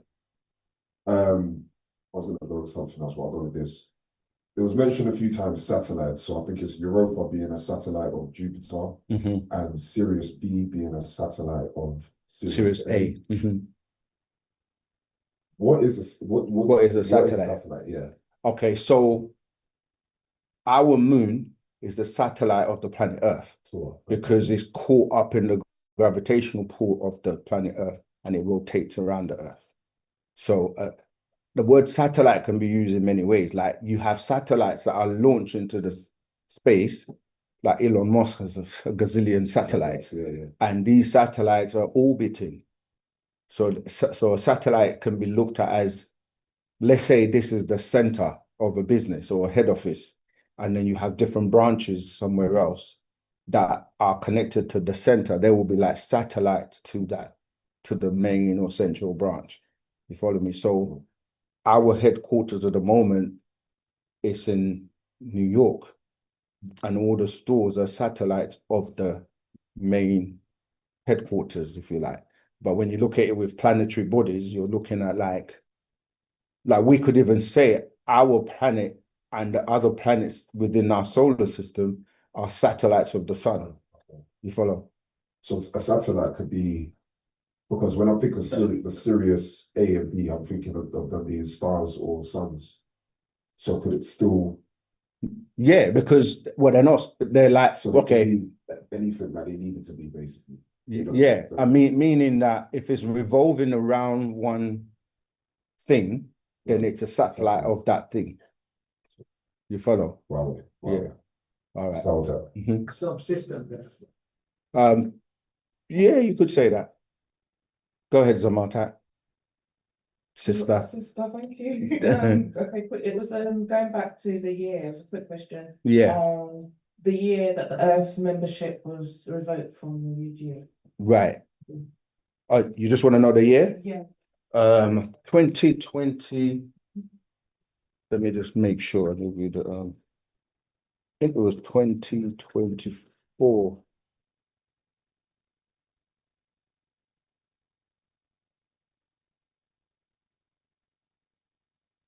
So that was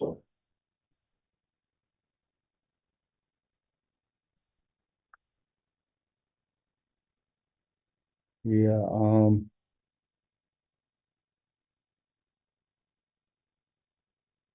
I'm just gonna read the portion so we will know.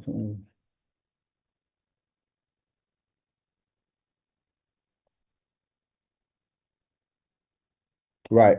It was the last paragraph I read where it says that it was talking about in 20 in expired 20 so it's 2000 AD, not more lies. I'm reading into it and it says it's just a planet craft through space. We placed the moon there. The solar system has been right. From this paragraph, it says the solar system has been returned to the Aldebarans of outside of northeast of Orion star system. The Galactic Federation has removed this planet's membership in the UGF, United Galactic Federation. They were warned not to. It doesn't say the year. It just says that they were removed. It doesn't say the year. It talked about the ending of the 24,000 year cycle in the year 2000 AD. But if I go by sorry, go on. And so that was because they were refusing to follow the orders of the line.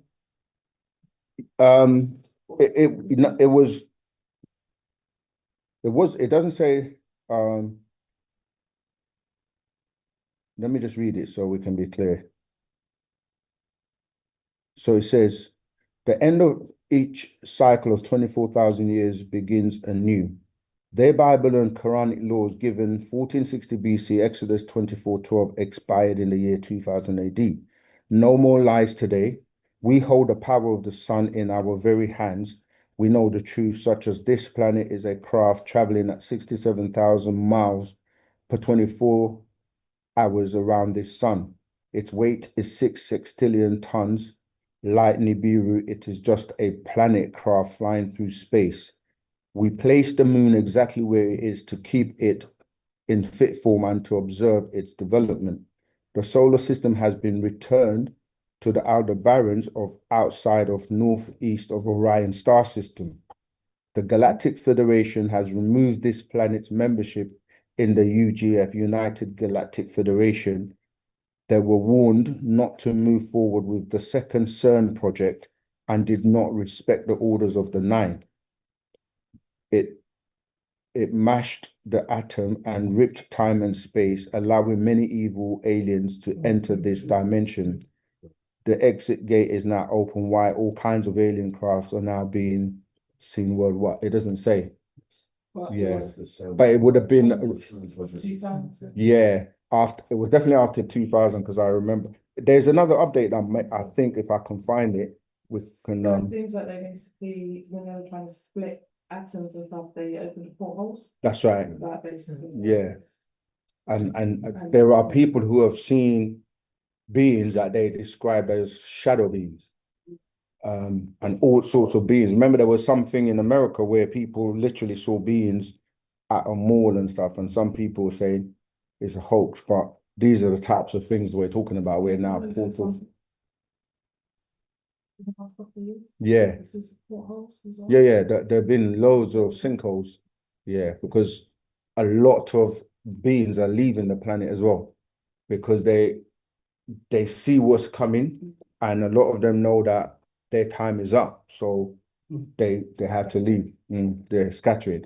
So a lot of the buildings and crafts that they had on the ground, they basically move, and then people just see the sinkholes. Yeah. The sister at the back had a question. Yes, how are the, what can I say, by theories, Barathri. Barathri gods, how are they not activated? How are they not activated? Yeah. I mean, Because there's only one person has the power and the ability to activate it.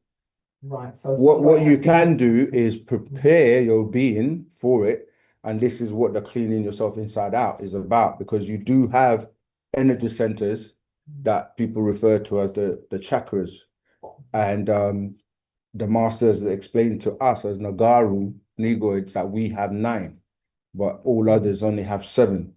So by things like, see, they know who you are and your powers, and they've done everything in the last 6,000 years to stop you from waking up and realizing who you are. And so things like fluoride is used to decalcify your pineal gland, and that's one of the parts of the seats.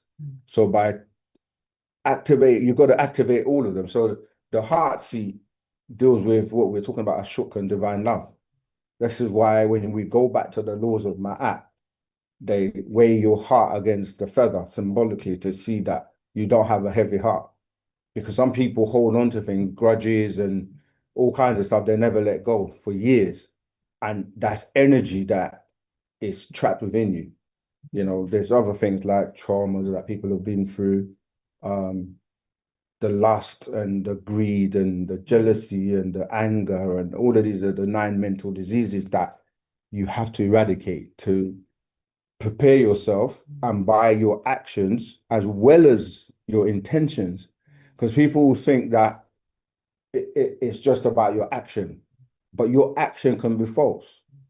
So you could do something ulterior motive, and it looks like you're doing something good, but your intentions are not. So it's about, this is real work on yourself. You have to do the work, and it's not about just being dipped in water and say you're born again and now you're going to heaven. Like, that's another trick to keep people from doing the work they need to do until it's too late, and they never really wake up or activate to start the journey of turning themselves inside out. So if you are vibrating on that level, then anyone else who is, and if you're then in tune with the master, then you can meet him or he can meet you or touch you on any of the realms. You see, physically, spiritually, mentally, and so on. And then other beings who are also vibrating on the same resonance frequency as you start to come together and work together. Sorry, go ahead. I was gonna say, so that's when the theory. Yeah, then you become, just think of Bara, B-A-R-A, Bara. then Mhm. Thuri, T-H-A-R-Y. theory. But Barathery. Barathery. Or you can say, people say it quick, Barathery gland, but it's Barathery. Because the word bara Mhm. in Hebrew is the same word they say Mhm. is Genesis, Right. but it's not. It's Barashith. It's a reconstruction, a reactivation or a replenishing of the planet once it was Mhm. originally destroyed. It's the same with us. You've been destroyed and now you're being replenished by where you're receiving back your powers by receiving your Barathery gland. You follow? Tura. The Nordic. The Nordic being. Yes, I'm looking at it, I'm thinking, is that something he's wearing or is it skin? Oh yeah, that's clothes. Clothes? Even when you see the grays, that's clothes. It looks like skin because when you're traveling past different environments, you have to, it's like astronauts have to wear the helmet with a big thing to be able to see through, and they wear an astronaut suit because if not, they will be damaged. So they wear their suits are just advanced. Yeah, but the different races do have their clothes and their insignias and so on. No, the ones the insectoids and the reptilians, they are like that. That's what they're like. But they can also clone themselves or shapeshift. And they can make you see like an illusionist does, like how magicians do. They can make you see what they want you to see. So you can look at a humanoid reptilian and you will see them in a suit and everything, and that's what you will see. Because they're able to bend the illusion. And so a lot of the people in like offices, government, the rich people in society that are actually reptilians, they're able to cloak themselves. And sometimes their cloak won't stay. So when there's many clips on social media now where someone's talking and their voice changes. And then they have to readjust quickly. Some of them only hold their cloak or their shapeshift if they continue to say drink blood or to do certain things. And after a certain time, if it stops working, they won't be in public view anymore. There will be somewhere in a dungeon or somewhere, right, where they will remain out of public circulation because there's nothing they can do anymore to basically keep their shapeshift or their cloak. So it's like the lizard, isn't it? That's right. That they can change their color. That's right. If you look at, that's right. They can, what's the word? There's a term for it. What's the term again? They can basically merge with like the environment. There's camouflage. Yeah, that's the term I'm looking for. Yeah, that's right. Go ahead, Zama. I've got to check some of the questions in the chat as well in a minute. Oh, what about albinos? Are they some sort of kind of hybrid or some kind of alien or something? Yeah, an albino is a deficiency or having a lack of melanin.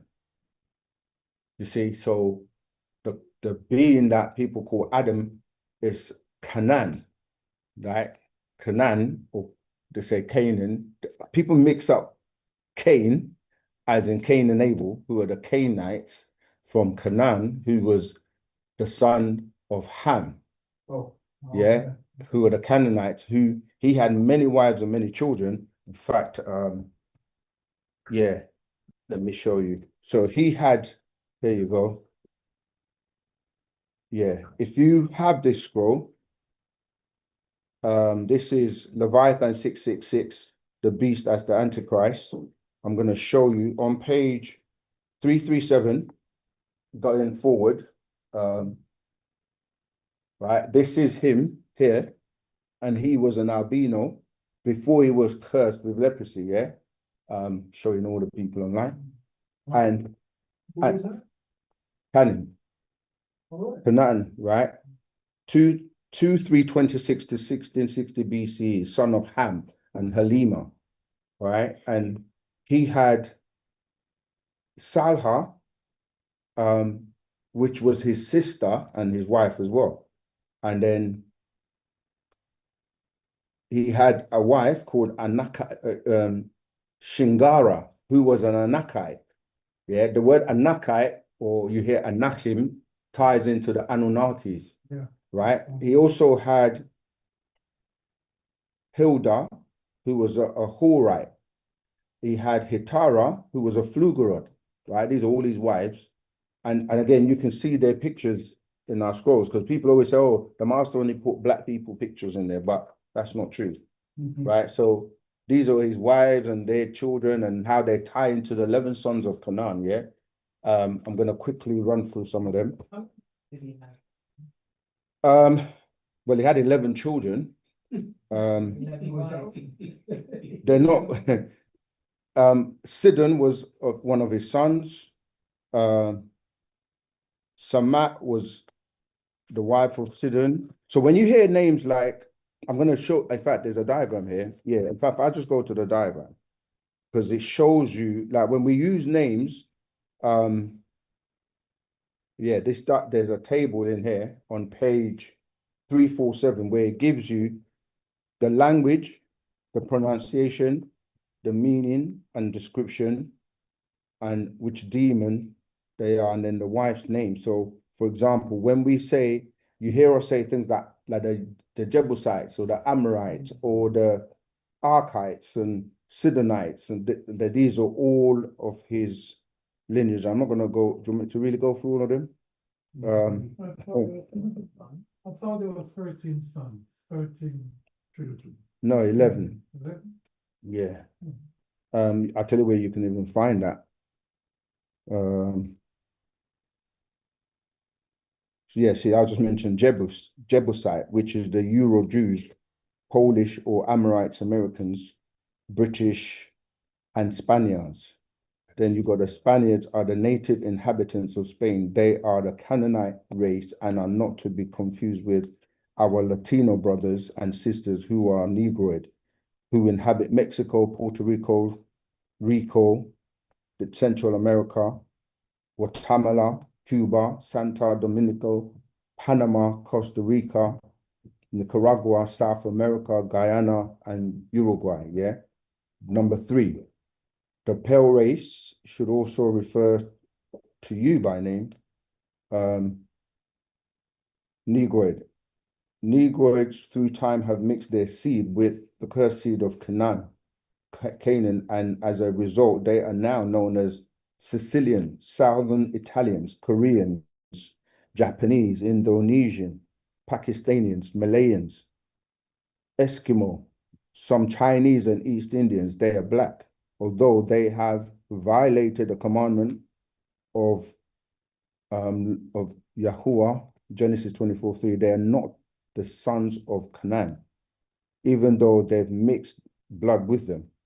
The fourth son of Ham, and Halima was the father of the Adam of the Caucasoid race. Libana, which was his name, right, or Canaan's name, because I think that meant milky white, name of at birth, had 4 wives and 11 sons. So that answers the question of how many wives. He had 4 wives and 11 sons who were all named after the event that was going on at the time or at the time of the child's birth. And there's a scroll called The Sons of Canaan by the master teacher. And another one called Was Adam Black or White? All right. So then, like I said, it goes on to list the languages like Phoenician, Aramic, or Chaldean. So you had Sidon, which means fortified, who was red hair and blue eyes. And the demon that possessed them was Samael, or Gina. The wife's name is Gina. to hide, to conceal, or to cover up. Then you have the Phoenician, Aramic, Chaldean, Hethar, which becomes Heth, which means terrible. The blonde hair, blue eyes, and the demon possessing her was Hakayo, Sibyl, the secret.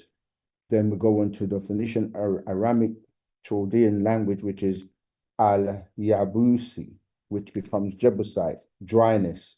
They've got black hair and dark brown. And the demon possessing them is Jitril, which is Shaloma, which means peaceful.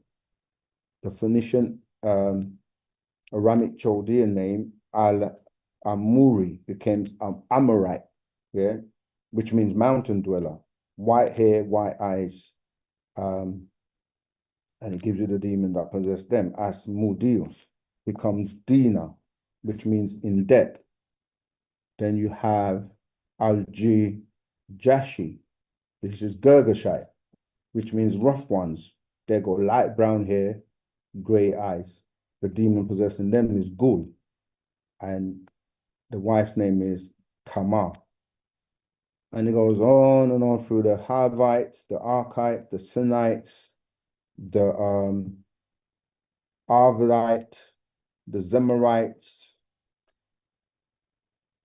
and lastly, the Hamathite. The Hamathite, where you get the word Ham, are actually the darker ones. He was a dark-skinned Nubian with a Nordic wife from his brother Sidon. And the demon that possessed them is Beelzebub, Bada, which means whiteness. So, yeah.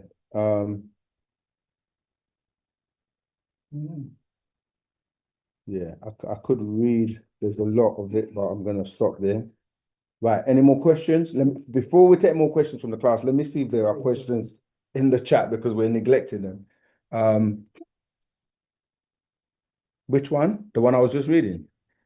It's a series of 4 books called 666 Leviathan, the beast, that's the Antichrist. This is part 1, this is part 2, and there are 2 more parts. But this is part 1 of 4, 2 of 4. Is it upstairs? Not at the moment, but we will be having it available soon. So when it's available, we will definitely let you know. I just want to that last comment said my desk. Please use the mic. Sorry. And then I'm going to look at the comments and yeah, go ahead. There was a very recent trend on social media Yeah. about red-haired individuals Tour. being they're part of us. They're invited to the cookout. They're part of us. They're invited to the cookout. And I thought it was a very interesting regurgence of like because obviously, yes, we know that people come from Negroid, yeah. But I just found an interesting trend. I can tell you why. That just suddenly popped up, where it was really like. Yeah, because what happens whenever when the master says that when you start to see that trait, it's the last of them fading out. So this is where you get that kind of the ginger and all that, and then they've got to actually mix back in to continue to survive. So when you see Prince Harry and what's her name? That's it. That's them trying to tie into the vine. Yeah. And yeah, that's the last strain before the extinction of the Adamites.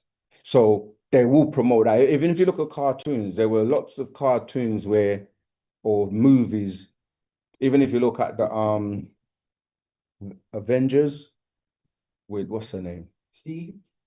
The woman. But there was a time where they started to push that hair in movies as the stars, because that's, again, whenever they want you to mix in and to continue prolonging that's what they do. And there's I mean, I remember a time where there were no black people on commercials, but now it's like they're pushing a lot of racial integration generally anyway. Yeah, so that's why. Right, let's see if we've got a hand up on Zoom. Nilania, if I'm pronouncing your name correctly. Yeah, go ahead, please, and unmute yourself and ask your question. I'm going to look at the chat as well. In the meantime, we have loads of comments. Are you there? Nilania? Oh, you guys can't see. Yeah, go ahead. Rahubat. But my question is with regards to the pineal Regards to the what? gland and the pituitary gland. How do they work You're breaking up, in but I'm relation to each picking other? bits and pieces. Go ahead. Ask the question. My question is about the pineal gland and the pituitary gland. Sure. How do they work in accordance? How do they work according to each other? Everything is connected. So even the other ones are all connected. But the thing is that if you've got something and it's not working, okay, simple example, you got your little finger. As insignificant as it may seem, if you hurt your little finger, it will your body. So the seats are all related, and the more you turn one on, or like the objective is to turn them all on. And so going back to what we were saying before, someone might be very lustful, very the lower shaft, because you've got the lower ones go into the higher ones. The lower ones are the ones that are pulling you down more than you up. So when you're dealing with the pineal and the pituitary gland, they work in conjunction to help you activate the higher ones. Yeah.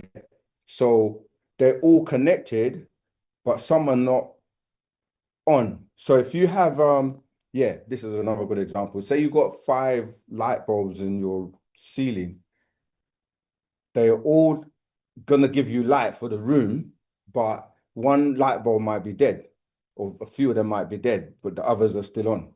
So the reality is that if you had all of them on, you're gonna get the maximum amount of light for that room. So when you think about your body, you have a light or a light being, which is your etheric or ether being or light being. Okay, so as you switch them on, you activate them, and then if you have no love in your heart, then the heart seat's not going to be activated. If you are very lustful, then it's just going to be the lower one that's activated, and everything around you is going to be predominantly governed by that. So they all work together, and you've got to figure out in the best scenario, you've got to have them all activated or working. You're never going to get, well, not to say never, but the majority of people may not have them all operating at their optimal. So we have work to do on different parts. Do you know what I'm saying? So yeah, that's how it works. They do work together. If you want to really go from plan, even let me see if I find this.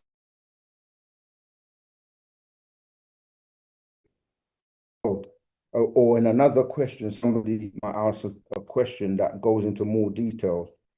Okay, I'm going to read from this. So it's important that if you don't get it over. Okay, so it's page 30.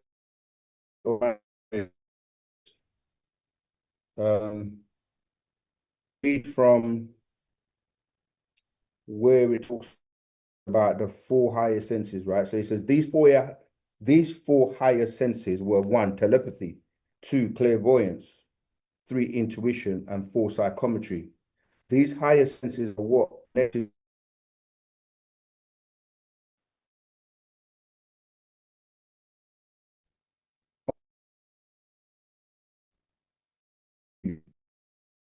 clairvoyance is the ability to see clear, know what is going on in another place or another room without seeing the event or events with 2 physical eyes. Intuition is the ability to know what is about to happen before it happens, or a second awareness about something that gives you guidance. Have you guys ever had that experience where you can see something happen in another room or somewhere else before? Yeah. So anyway, yeah. So it says in psychometry is the ability to be able to tell something about a person by holding an object that belonged to that person. Okay, so well, it goes on, but if you carry on reading, it explains how they are all connected and you need to activate them to get your full light being, or as we say, kind of activate you to be a supreme being. You're already a supreme being. You already have an etheric light being or light body. You have everything already. But one of the things that stifles people is them not accepting that they are who they are. A lot of people still don't believe, or I say in themselves, or know who they are. It's about a lot of people I see. Fear is one of the tools that is used by way of religion to stop people from letting go of things that they've been attached to for so long, like religion. They feel like if they let it go, because they've been indoctrinated and programmed for so long, it's almost like they're not sure. So they want to have one foot in and one foot out, just in case they think we're wrong, but we're never going to be wrong. We've not been wrong for 50 years. The master has never been wrong. He's published over 1,000 books, and there's nothing that he has said that hasn't come to pass. He is the truth. He is who a lot of people are waiting for, but don't realize it. But you're only going to know that once you put it to the test and study and try and ask yourself, how is he able to do what he does and no one else on the planet is able to do it? I mean, why is he locked up? He must be dangerous That's another way of looking at it. to the authorities, to the powers that be.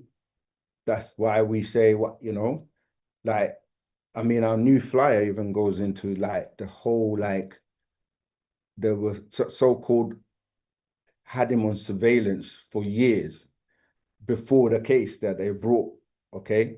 And during the actual court case, there's no evidence. But you've had someone on surveillance from, say, 1990, whatever it was, up until the year 2000. There's no video evidence. How can you be surveilling someone and there's no video evidence? That's what surveillance is. You watch, and there's no DNA evidence. There's nothing other than hearsay. So we know who he is and why they find him dangerous, because his coming means they're fading and time's up. Maybe the same thing to Marcus Yeah, please use the mic. Remember, there are people online that want to hear you. Yeah, I mean, they've been suppressing any uprising in terms of anyone that is they suspect is the one that's going to come and bring about this thing. But they're all on the wall over there. Yeah, the mic's on. Oh. What I was saying is that they did the same thing to Marcus Garvey, and I'm trying to remember the other. Martin Luther King? No. The other one that they paid to kill him. Yeah, but many leaders have been taken. Malcolm X. Yeah, that's what I'm saying. Look, they're all up there. X. Yeah. Oh, sorry. Someone else said it as well. Do you have a question? Yeah. Go ahead. Going back to not accepting that you're supreme being, or having difficulty really living Accepting it. Do you kind of a side question? Do you think that authorities can assess a person by their birth date and timeline, such like their race, their timeline, their can the authorities? Yeah, they have technology and things that they can read. Would be more likely to be a speaker or a breaker of chains, Absolutely. etc. Yeah. And do you think that they target individuals? Yeah. But just by records and what's on black and white paper alone, basically. Yeah, but not only that, they've devised many ways of studying you, and most people volunteer their own information, like on Facebook. And people don't realize Facebook is FB. I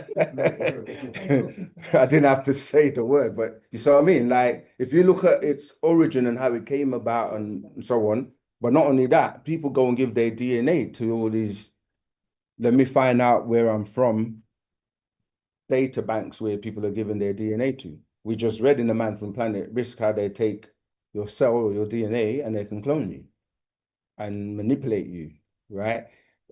The foods you eat, the places you go. And so they've got blood banks. People give their blood, saying, oh, you know, give blood, give blood. There's so many ways. Okay, why do you need a Tesco card or a Sainsbury's card or a whatever supermarket card? Yeah. Why do you need one? Get a discount. Yeah, that sounds nice. But I can see what you eat, what you buy, and know what. Yeah. And if you say all of us eat a particular thing, GMO it to target your genes. Because it's easy to look at the data and the statistics of how many people eat this, where they go to buy. So there are many things we do by just volunteering information and volunteering things. But when it comes to us doing it for ourselves, we don't trust each other. Like right now, if you want to be counted, you amongst us, you have to go, like you guys are here, to your local stores and complete the forms that we're being asked to gather everyone together so we know who's who. And people will say, well, why do you want my personal information? But they will go and give it to the bank or to the college or wherever else they go to. So these are the things we're doing right now when you're on the inside in terms of becoming a part of the family. So that's a step everyone in there should take. Go ahead, sis. I was going to say I know that we run out of time, but I also want to look at the chat. So I'll take your ones. you know, to be able to the sensors. Exactly. So Question. yeah, that's right. All right, let me look at the chat quickly because I feel that we've definitely gone way over time, and the people in the chat, okay, there's nothing really. Okay, cool. Reyes Ananda is just giving us sharing info. Oh, one question here that's definitely worth touching on is from Atum Reye Rahub Wawed Zamal Seqen Sakamreye. Can you elaborate, please explain how we are in the year 6026 for us new to Wusabat? Yes, because the year 2000 is the end of the 6,000 year moon cycle. So that 6,000, yeah, if you count from there going forward, we're now in 2026. You follow?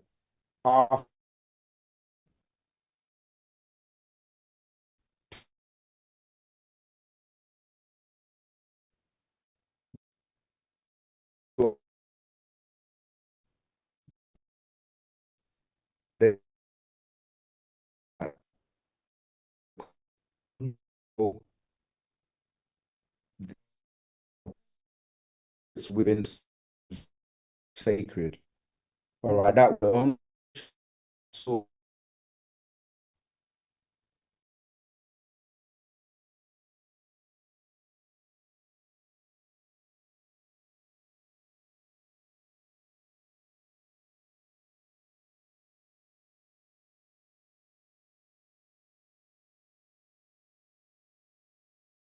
Recording in progress. And I should doing that on Clubhouse if there's anything in the chat as well. Go ahead, Zama. Mogdao. Early on when you were talking, and you were talking about Cain, Abel. Mm-hmm. You mentioned a time period. Was I right or wrong? Like you mentioned a certain time period that they exist, that these events happen. Mm-hmm. Can you repeat? So 4000 BCE, right? Because remember that where we are, we're counting from 1 AD. So we would be in their calendar 2026. But if you go the other direction, before 1, we go into BC or before the Christian era. So then you'll be going backwards 4,000 years or to 4,004 years. So that's with the birth of Adam. But the thing is, there are different Adams within the cycles. So the last 6,000 year cycle would be the birth of their Adam, or we say Adamites. But even though in the biblical or Bible, it's making it seem like it's one person. But when you read it, it says, created he them and called their names Adam. You see what I mean? There's pluralization. But then if you was to go back now to the other Adams, because each Adam was a replenishing or a recycle or a new experiment of a new being. So you can go back in the Bible where it's talking about the 7,000 years. They say 7 days, but it's really a cycle. Yeah. Each one, they tell you day is like 1,000 years onto the Lord in 2 Peter's. So if you're using the Lord's time, 1 day will be 1,000. So by the end of the 7 days, or a cycle will be 7,000. And then each 7,000, you have to do that times 7. So 7,000 times 7 is 49,000. So that's another Adam, which is dealing with Canaan, not 6,000 years of the Adamites. Then if you go back and keep doing that in terms of cycles, you're going to end up with ancient Egypt, where you have the Ogdoad, which are pairs of what people call Adams. You can get this information in the scroll called The Beginning, yeah, where you would have, we say, Het and Hihet, Kek and Keket, Amun, Amunet. You see what I'm saying? Those are new experiments or new cycles of beings as well. So the illusion is to make you think there's only one Adam and everybody came from that one person, where they took the rib from that Adam to make the woman, et cetera, et cetera. But that's just dealing with the experiment that was happening for the 6,000 years Adamite. You follow me? So when they're saying they took a rib from Adam, what they're not telling you the real facts. The facts is they went into the marrow, the bone, to extract the blood from there, because that's where you get the purest bone, from the marrow when you're carrying out the experiment. So that's where it gets into the confusion of taking a rib and stuff. Yeah. But I have to end it there, Moisa. It was a pleasure as usual. Good to know that we now have, as I said, the new location in Brixton. There was supposed to be a meeting yesterday that has been postponed. We're going to give you the new date for the people involved with the 100 project. It's not forgotten. We've just done our first phase of 1 year, and we will be setting up a meeting for those involved for the updates. Yeah, make sure you go to your nearest bookstore and get involved, be active and not just spectate. So until next week, same time, same place. Wadu Moisa.